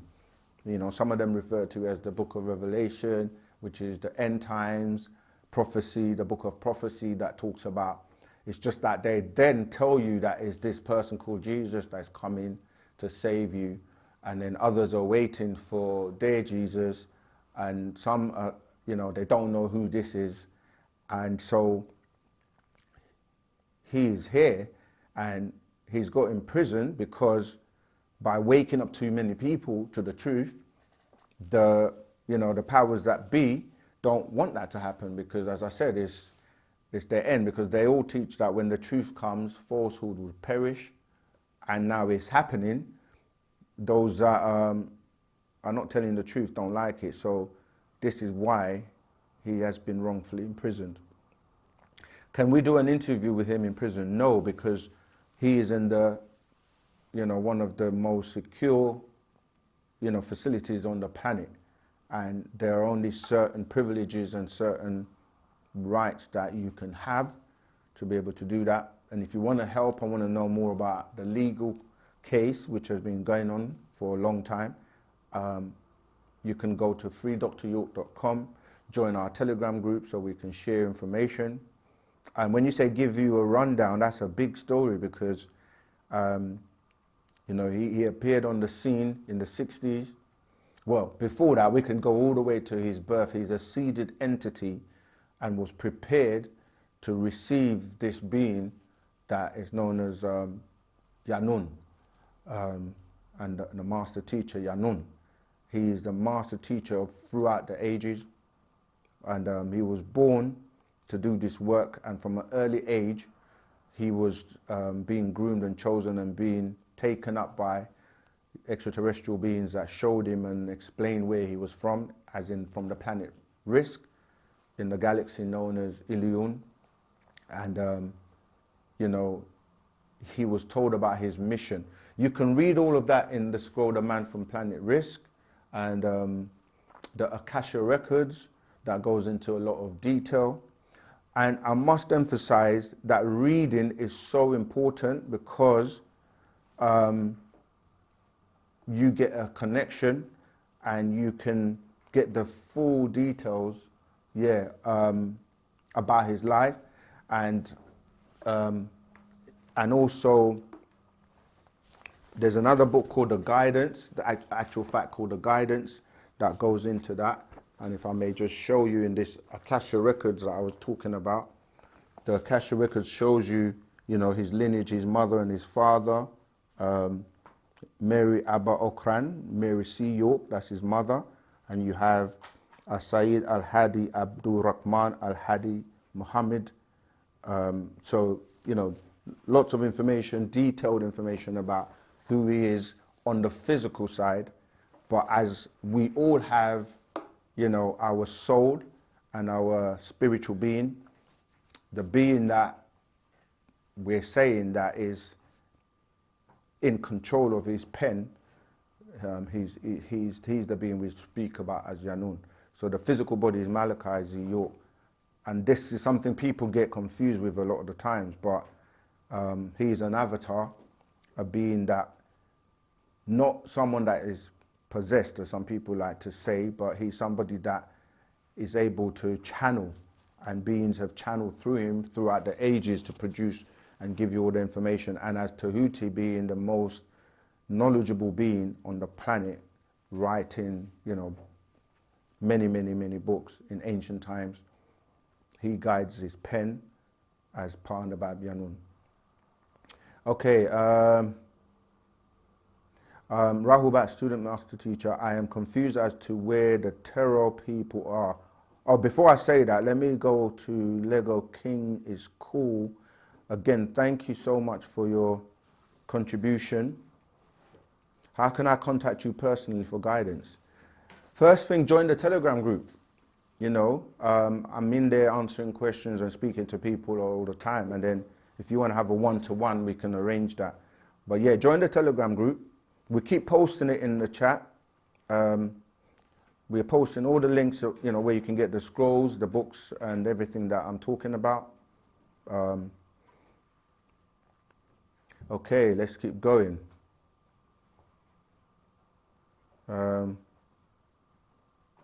I've noticed he's a 33 life path. Crazy. He truly is a master teacher in numerology too. Okay. You can stop joking now.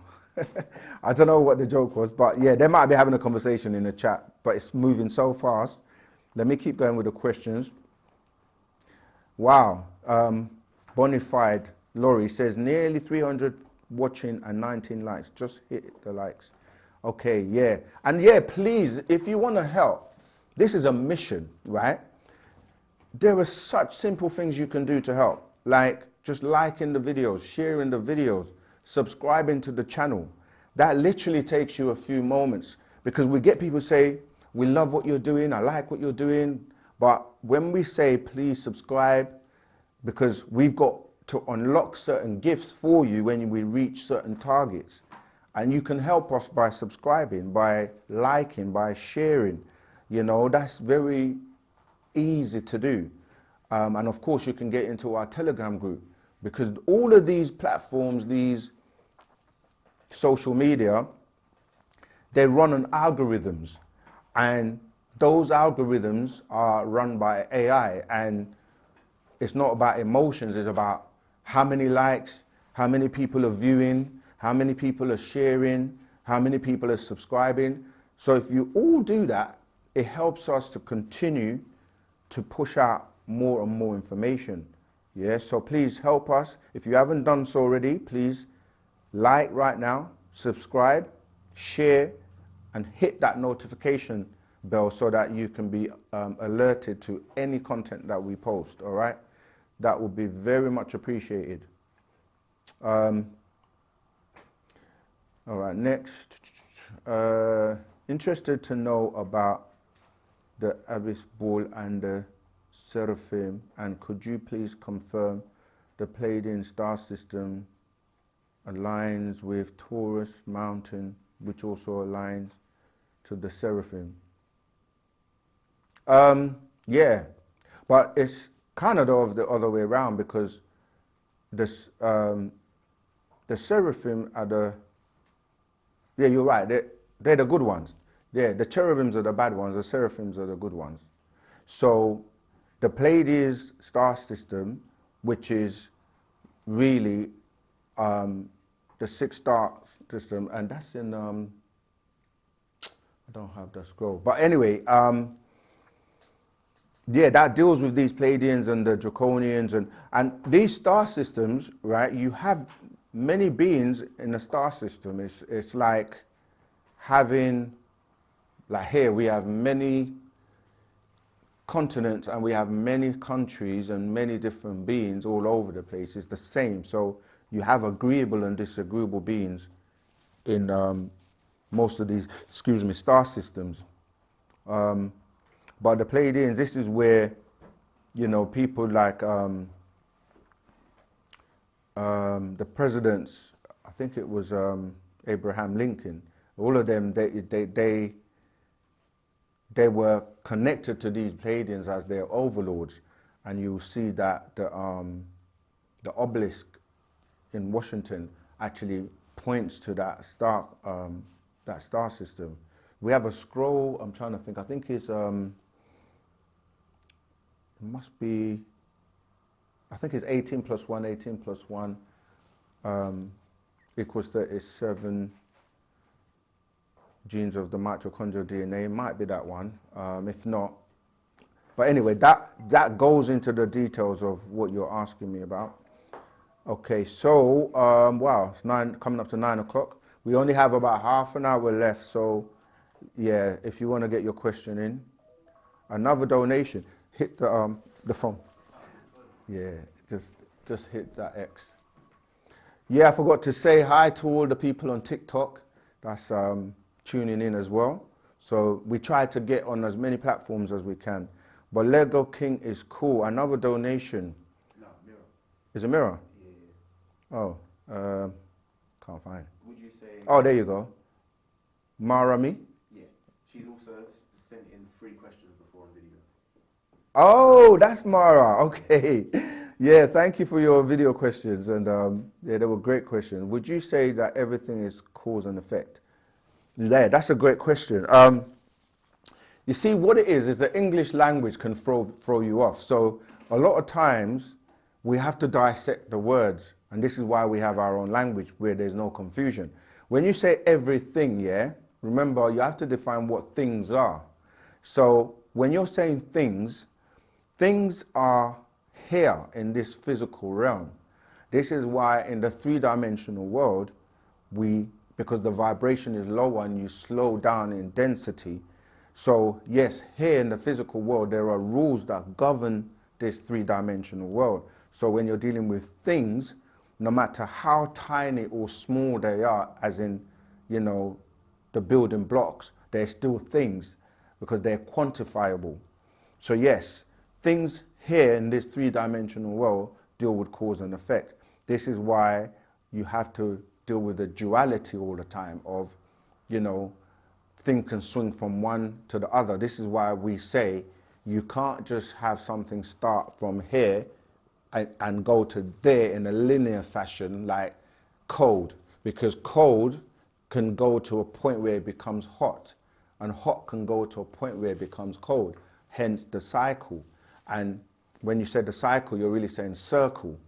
And wherever you're standing or wherever you're positioned as the center of your universe, so everything is equidistant away from you. So in a circle, the person who knows where the circle begins from, so when you start to draw a circle, you'll have a point, and then you draw, and then it will meet back up to that point. Now, the person who started to draw the circle knows where that point started, but someone who didn't see where that point started from will just look at the circle and won't know, did the circle start at this point, that point, that point, that point, or that point. So everything is a cycle or a circle. So cause and effect is based on the decisions of you being in the middle, and if you sway to one side, there will be an equal opposite reaction on the other side. So if you have too much fun or pleasure, you're gonna get to a point where you're gonna have to have the equivalent on the other side, which is gonna be suffering. This is why the teachings like of people like Buddha and enlightened people, they will say that desire leads to sufferation. The more you desire things, that gets to that point where, you know, the pendulum has to swing in the other direction.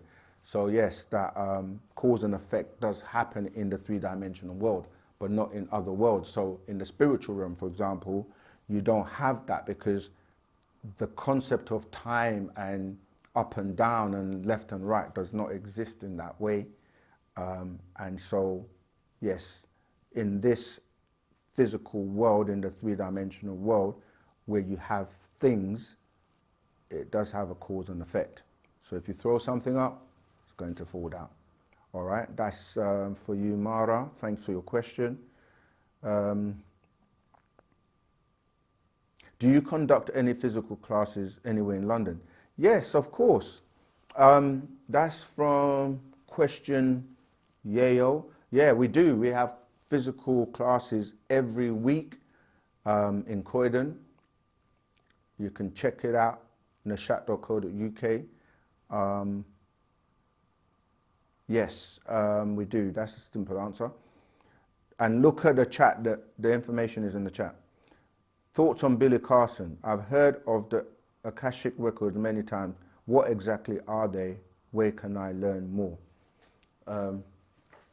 So, where you can learn more about the Akashic records is from the scroll, there you go, called the Akashic Records by the one and only Parna Babyanun, Dr. Malachi Z. York. Now, a lot of people talk about it, but they don't fully understand what it is. And that's a good start for you. But the Akashic Records is dealing with records that are on higher realms, where the Natharu, or these beings, these elders that we spoke about, they keep records on everything because you are actually a hologram or a holographic computer, or a fractal, as Billy Carson would say.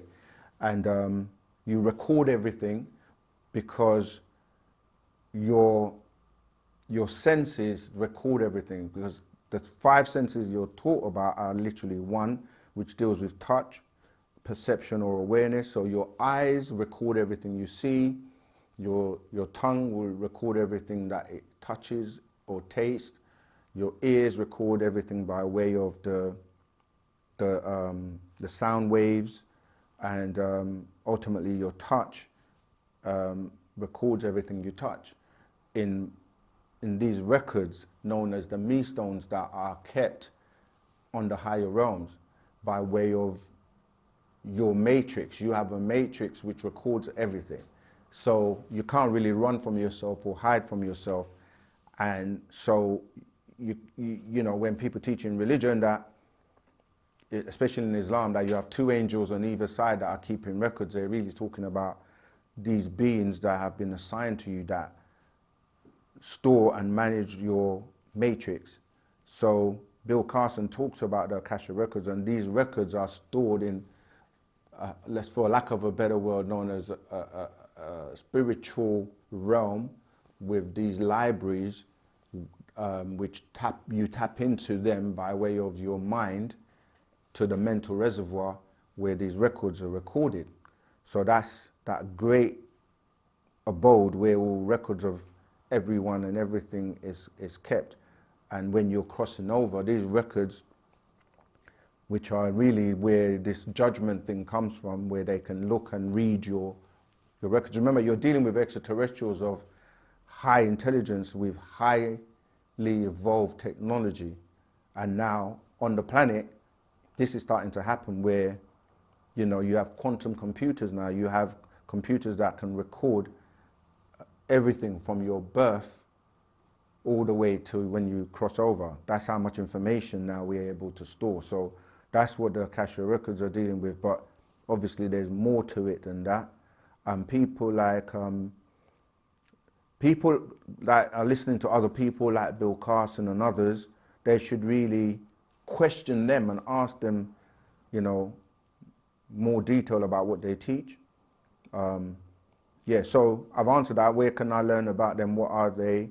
And you can get that scroll and read more about it and ask more questions. Okay, much love, Dr. Malachi Z. York. Noble Evans was one of, Bun was one of my favorite teachers. My question is the master teacher the author of these new books? Absolutely.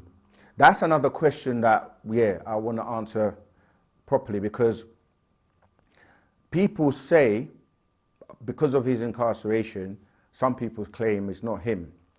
But the thing is, when he was here, actually physically in the flesh amongst us, the question you should ask is, how you, the reader, how did you know that those books that were out during that time were from him?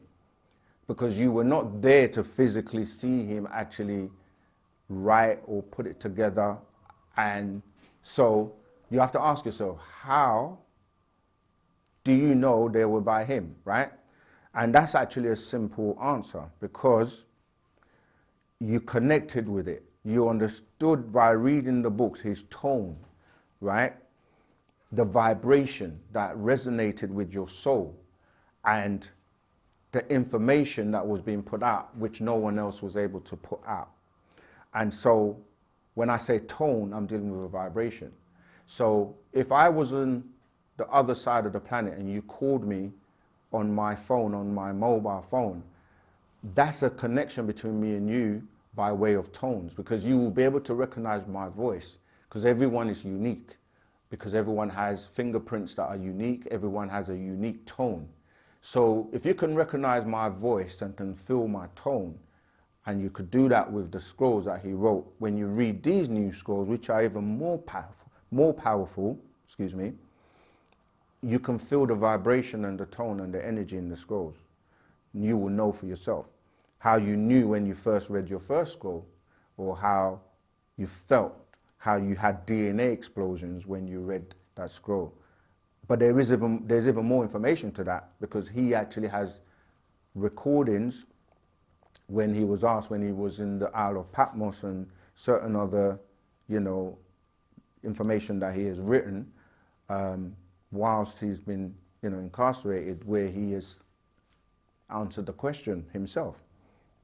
Because the likes of the books like Genetic Kiss and the Akashic Records and many scrolls that he's put out with information that no one else has put out can only come from him. Yeah, so yes, the answer to that is, yeah, Noble Evans, Bun was one of his student teachers, and yes, the master teacher is the author of these books. And another thing, just as when artists, you notice when artists are no longer with us and yet they release an album and it's new material that you've never heard before, and you're like, well, how is he releasing new music if he's no longer here or she's no longer here? And the fact is, they've written so many songs, albums that have not ever been released, and they're now released once they're gone. So there are books and things that the master teacher wrote that were never released, and they came out during the time he was incarcerated. Some books may have what we call typographical errors, grammatical errors, where, books have to be compiled and put together in terms of, he writes some things handwritten and they have to be typed. Images have to be put together. The office does a lot of work to then compile what he has written, but he always gets to see the final product to approve it, you see. So I hope that's answered that question thoroughly for anyone who says he's not writing the books. Follow what I just said and you will find out for yourself that he does. Okay. The other day I was conversing and debating with a person who was claiming that the master teacher is not Afro Uno. How can we prove that Panda Babyanun is indeed Afro Uno? Because you asked them to explain the things that were written and asked them to prove that if he is not, who is it then? Bring the likes of the person who claims to be, and people will know by questioning that person the same way we get questioned about what they write and what they teach, and the same way Panda Babyanun gets scrutinized and questioned. So it's easy for someone to say or make a claim, but then they have to bring the proof, yeah? If they're saying he is not, then shows who is. That's what the the Quran also said. It said, like, if someone comes to you and says that this is not the moon, then tell them to produce it or prove, so it's like people will say, some people that are just about being negative and criticizing, or, do you know what I mean? Like coming with that type of energy, they will say, I don't like this, or you're not doing that properly, or like sometimes we read the comments and people are like, you're not doing this or you're not doing this right. But if you ask them to do it themselves, they don't do it. So the best way is to prove it by way of your actions, not by typing and talking and lip service. All right, let's keep going. How can you tell what star you're from? If you mean the horoscope thing, that's really, it's not accurate. It's based on what we call solo biology, yeah?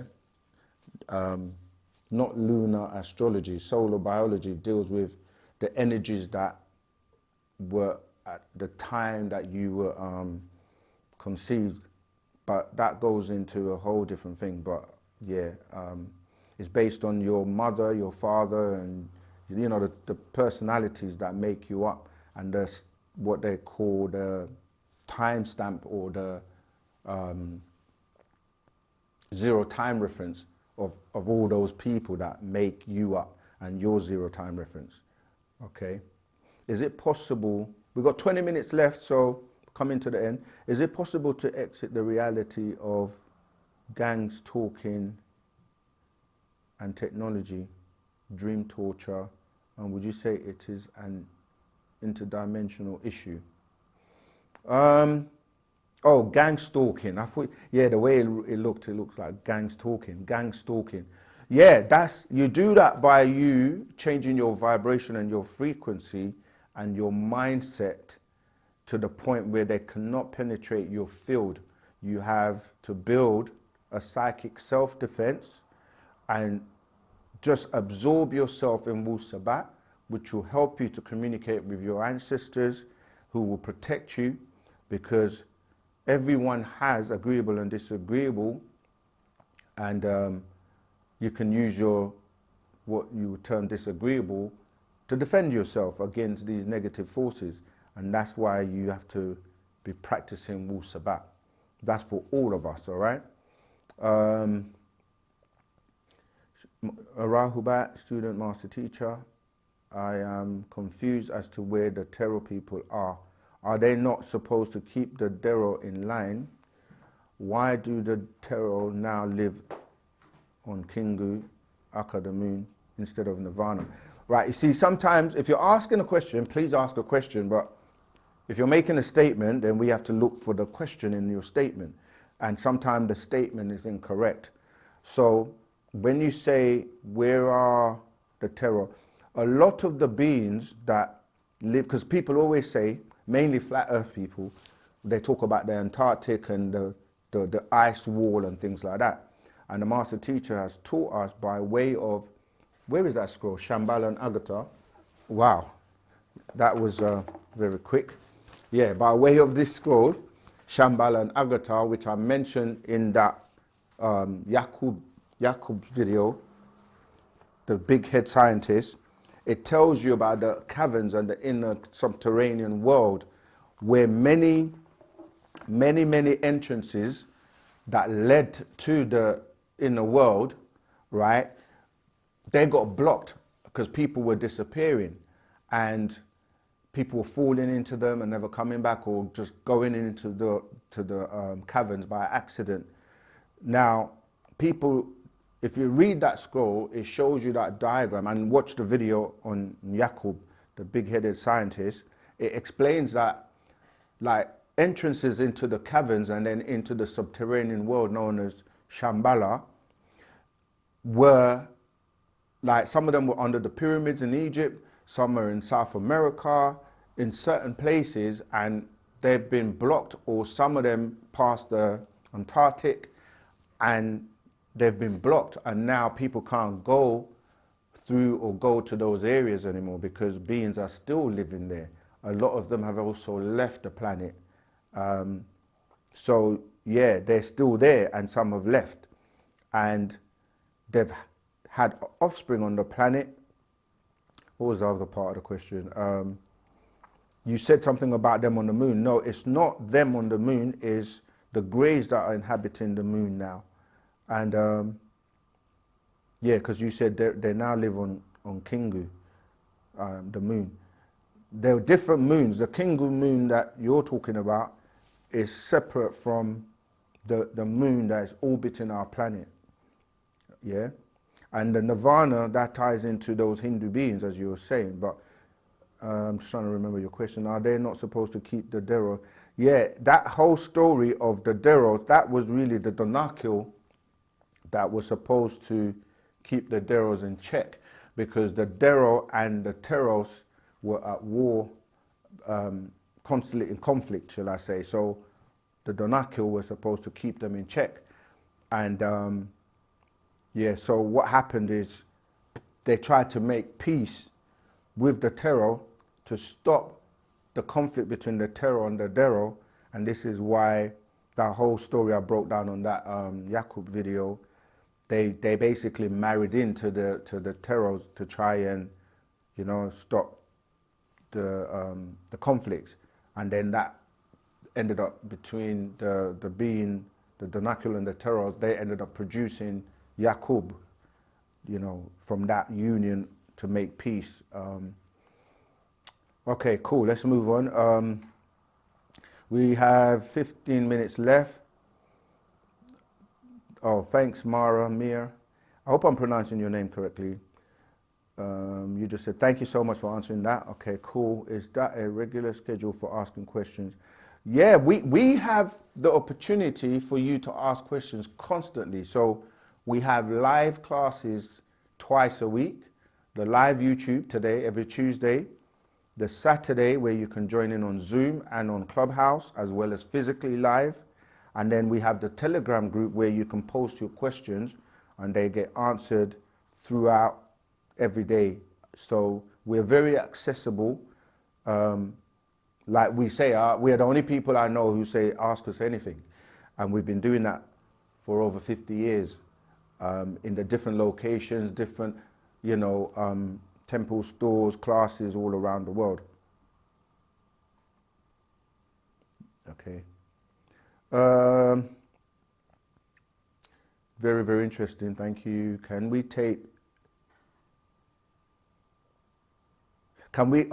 I think. Can we tap into the Akashic records and why are we supposed to, or why can we?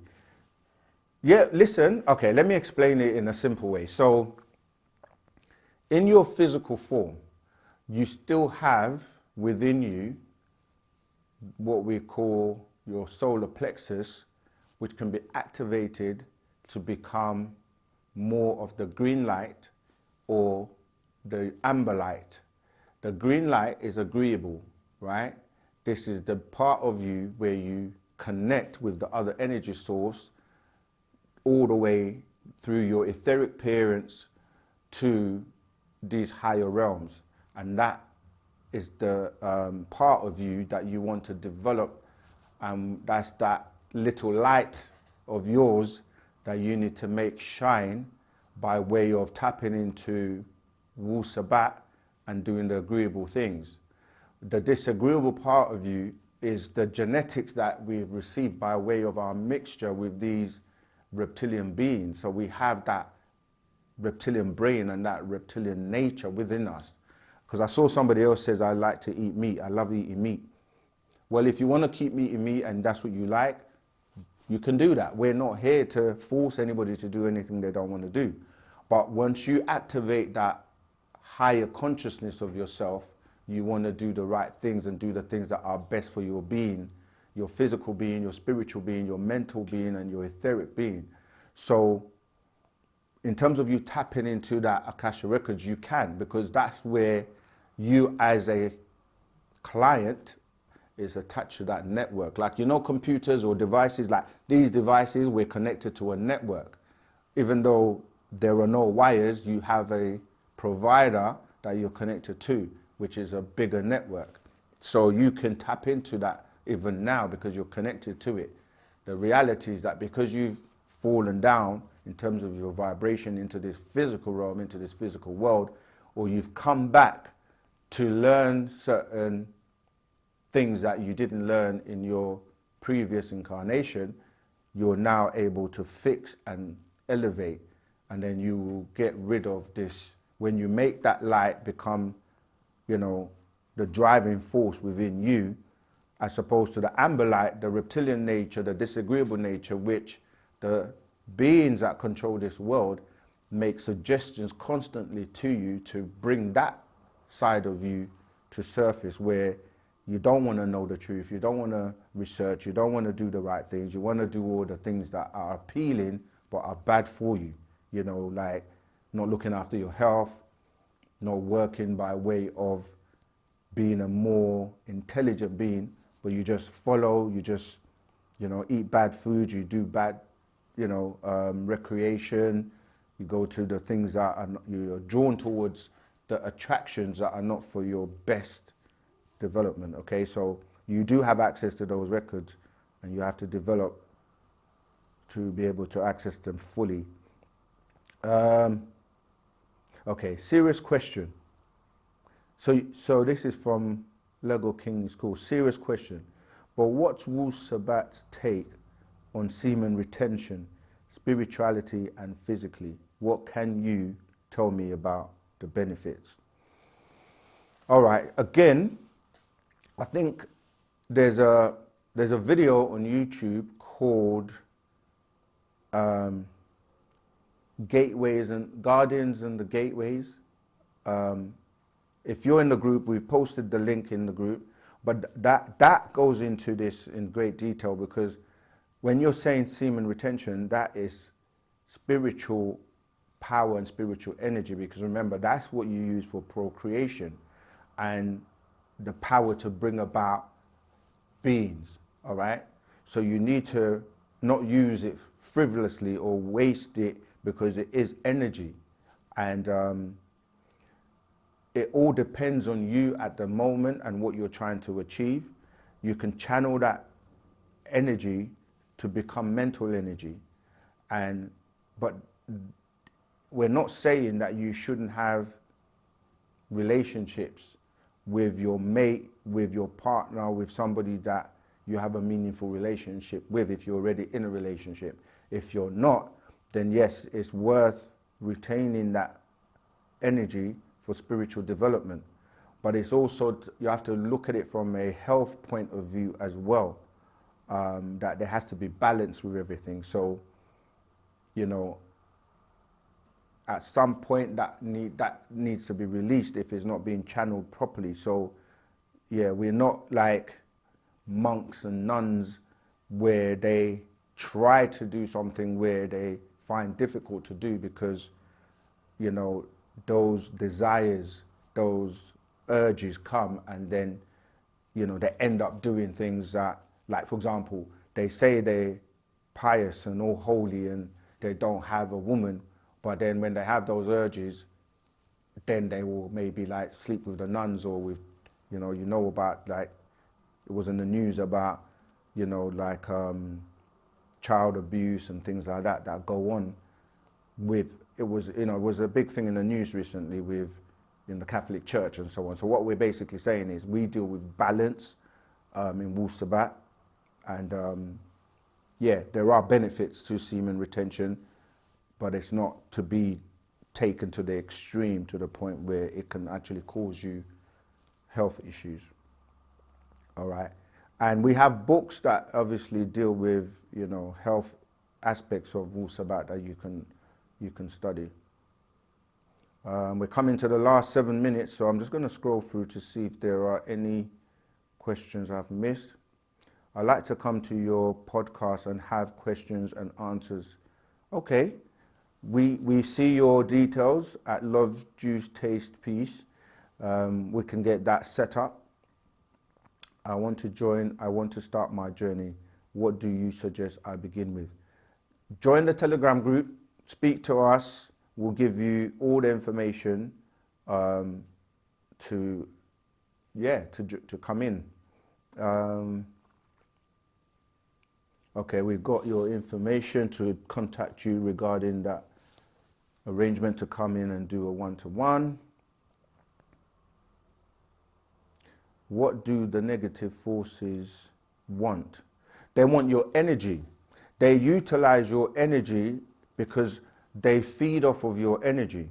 This is why you're drained sometimes. Because, for example, if you spend your energy and time doing something you don't want to do just for the sake of money and things like that, then that's a waste of your energy.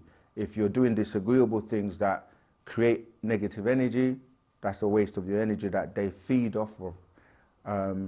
Remember, everything you're doing is you're outputting, right? So you're either productive or you're being utilized to feed other things. Even if you look at it from the viewpoint of just like working for someone, you're giving your time and your energy to progress them in what they want you to do. So when you say, what do the negative forces want? They literally want to feed off of you, keep you suppressed, keep you under control, to utilize your energies. And when you look at it, ultimately, even when it comes to like the real essence of your soul, they want that. Because again, when you cross over, that's when they can collect your soul. Bobby Jones, thank you so much. Keep the good work up. You remind me of Noble Evans, just with a London accent. Can you explain what the firmament is and where can I send a donation? Again, link with us. Thank you for your kind words. Just doing my best as a student teacher of the master teacher. And to be honest, we're all supposed to be helping to do this work. You know, everyone has something to contribute and to give. Everyone can teach. Just study the information, share what you know. It's got to get out there. So yeah, it's not just down to me. Sometimes we are so tired because we're working constantly, but it's a noble job. It's something that we have a passion for. There's nothing more honorable than to spread the truth and to teach the works, because, you know, Partner Babyanun is incarcerated and has been suffering for us to get this knowledge out. So we're going to do our best with your support. If you join our Telegram group, we can let you know how you can help. You can help by, as we say, sharing the information, joining a community, supporting the legal efforts. It's not always monetary. The most contribution you can make is to utilize your energies, your power, and become, you know, productive and help. Okay. Oh yeah, the firmament. You want to know what the firmament is? Right. Again, this word comes up a lot with the flat earth people.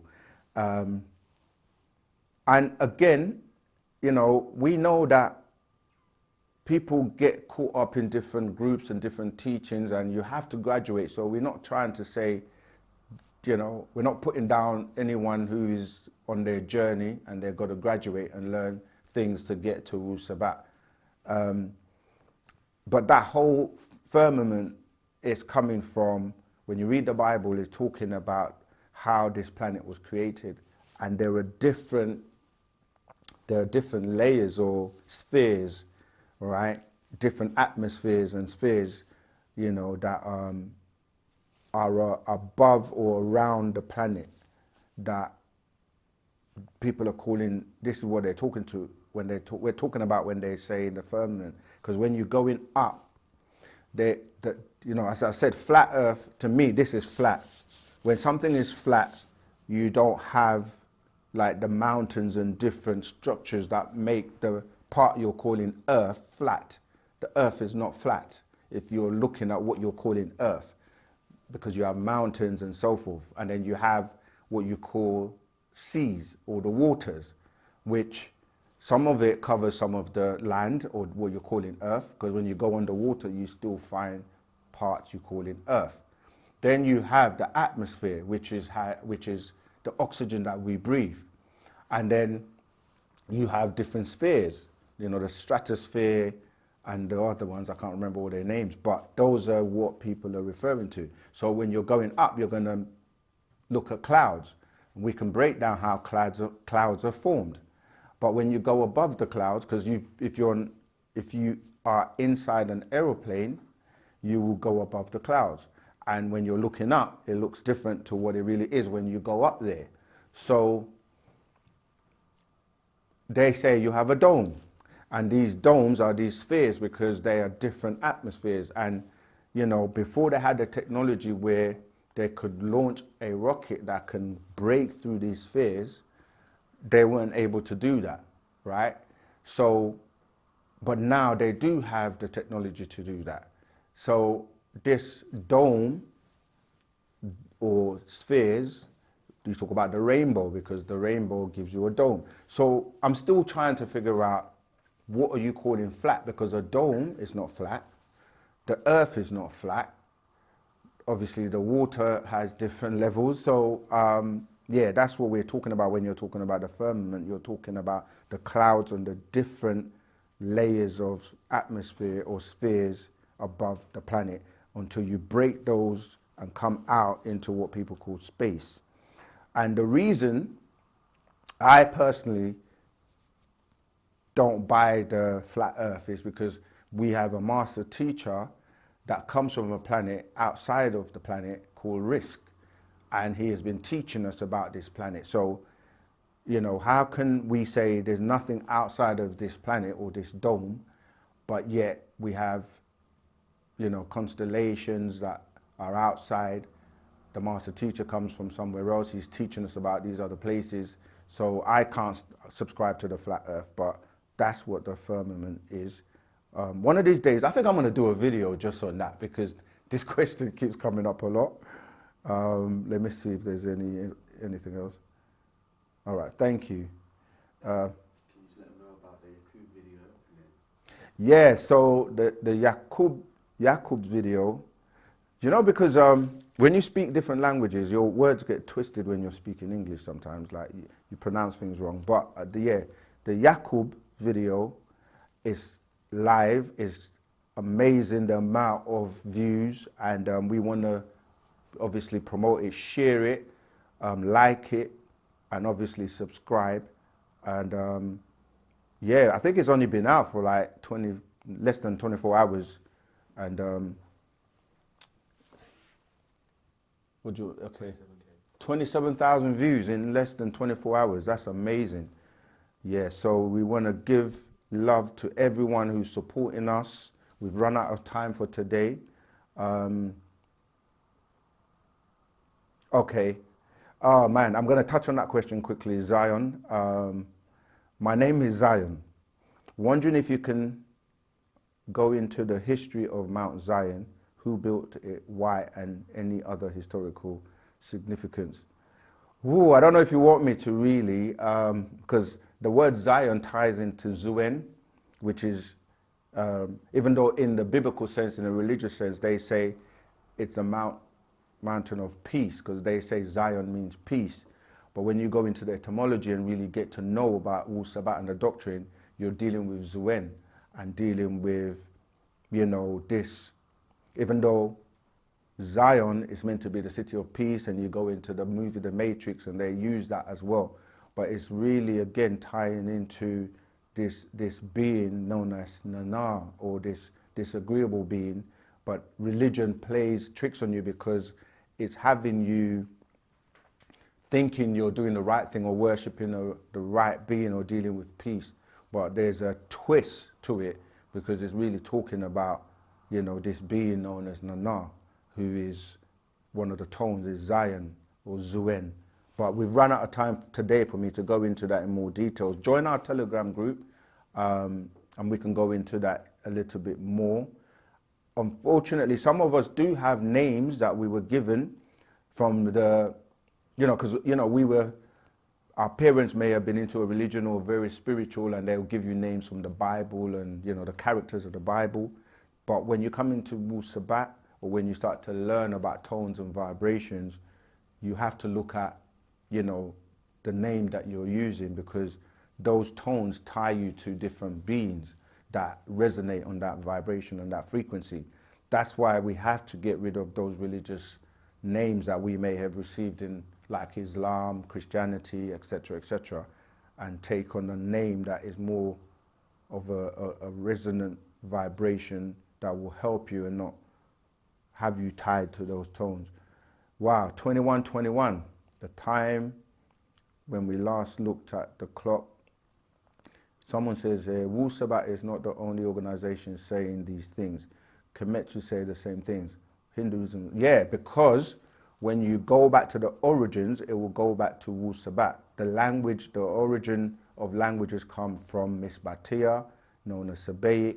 But yes, people can say some of these things, but where's the culture that relates to your race and your people and what you do as you live? So Wu-Sabat is not the only organization saying these things, but Wu-Sabat is that which is here to take us into the next 24,000 years, whether people like it or accept it or not. And it's not even a egotistical thing. Hinduism goes back to the Hindus, and every race practices their culture. The Hindus have a culture and the way they do things.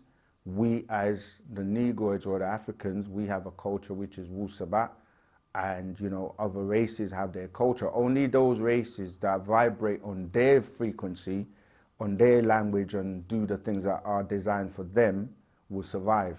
All others are going to fade away. All right. We've got so many questions we didn't get to answer, but tune in next week or join the Telegram group and ask your question that didn't get answered, and we'll do our best to answer your question until next class, which is this Saturday.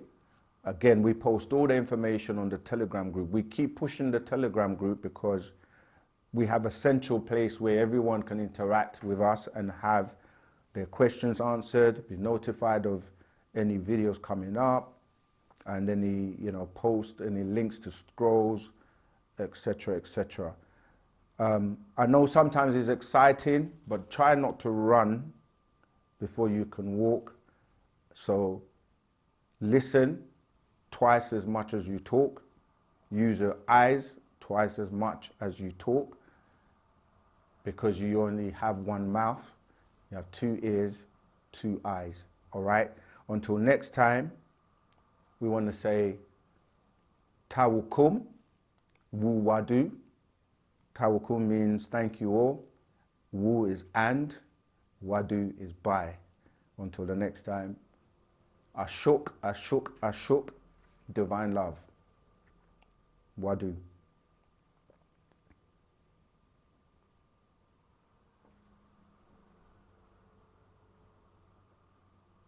You're still on TikTok, but the rest is off. All right. Oh, TikTok people.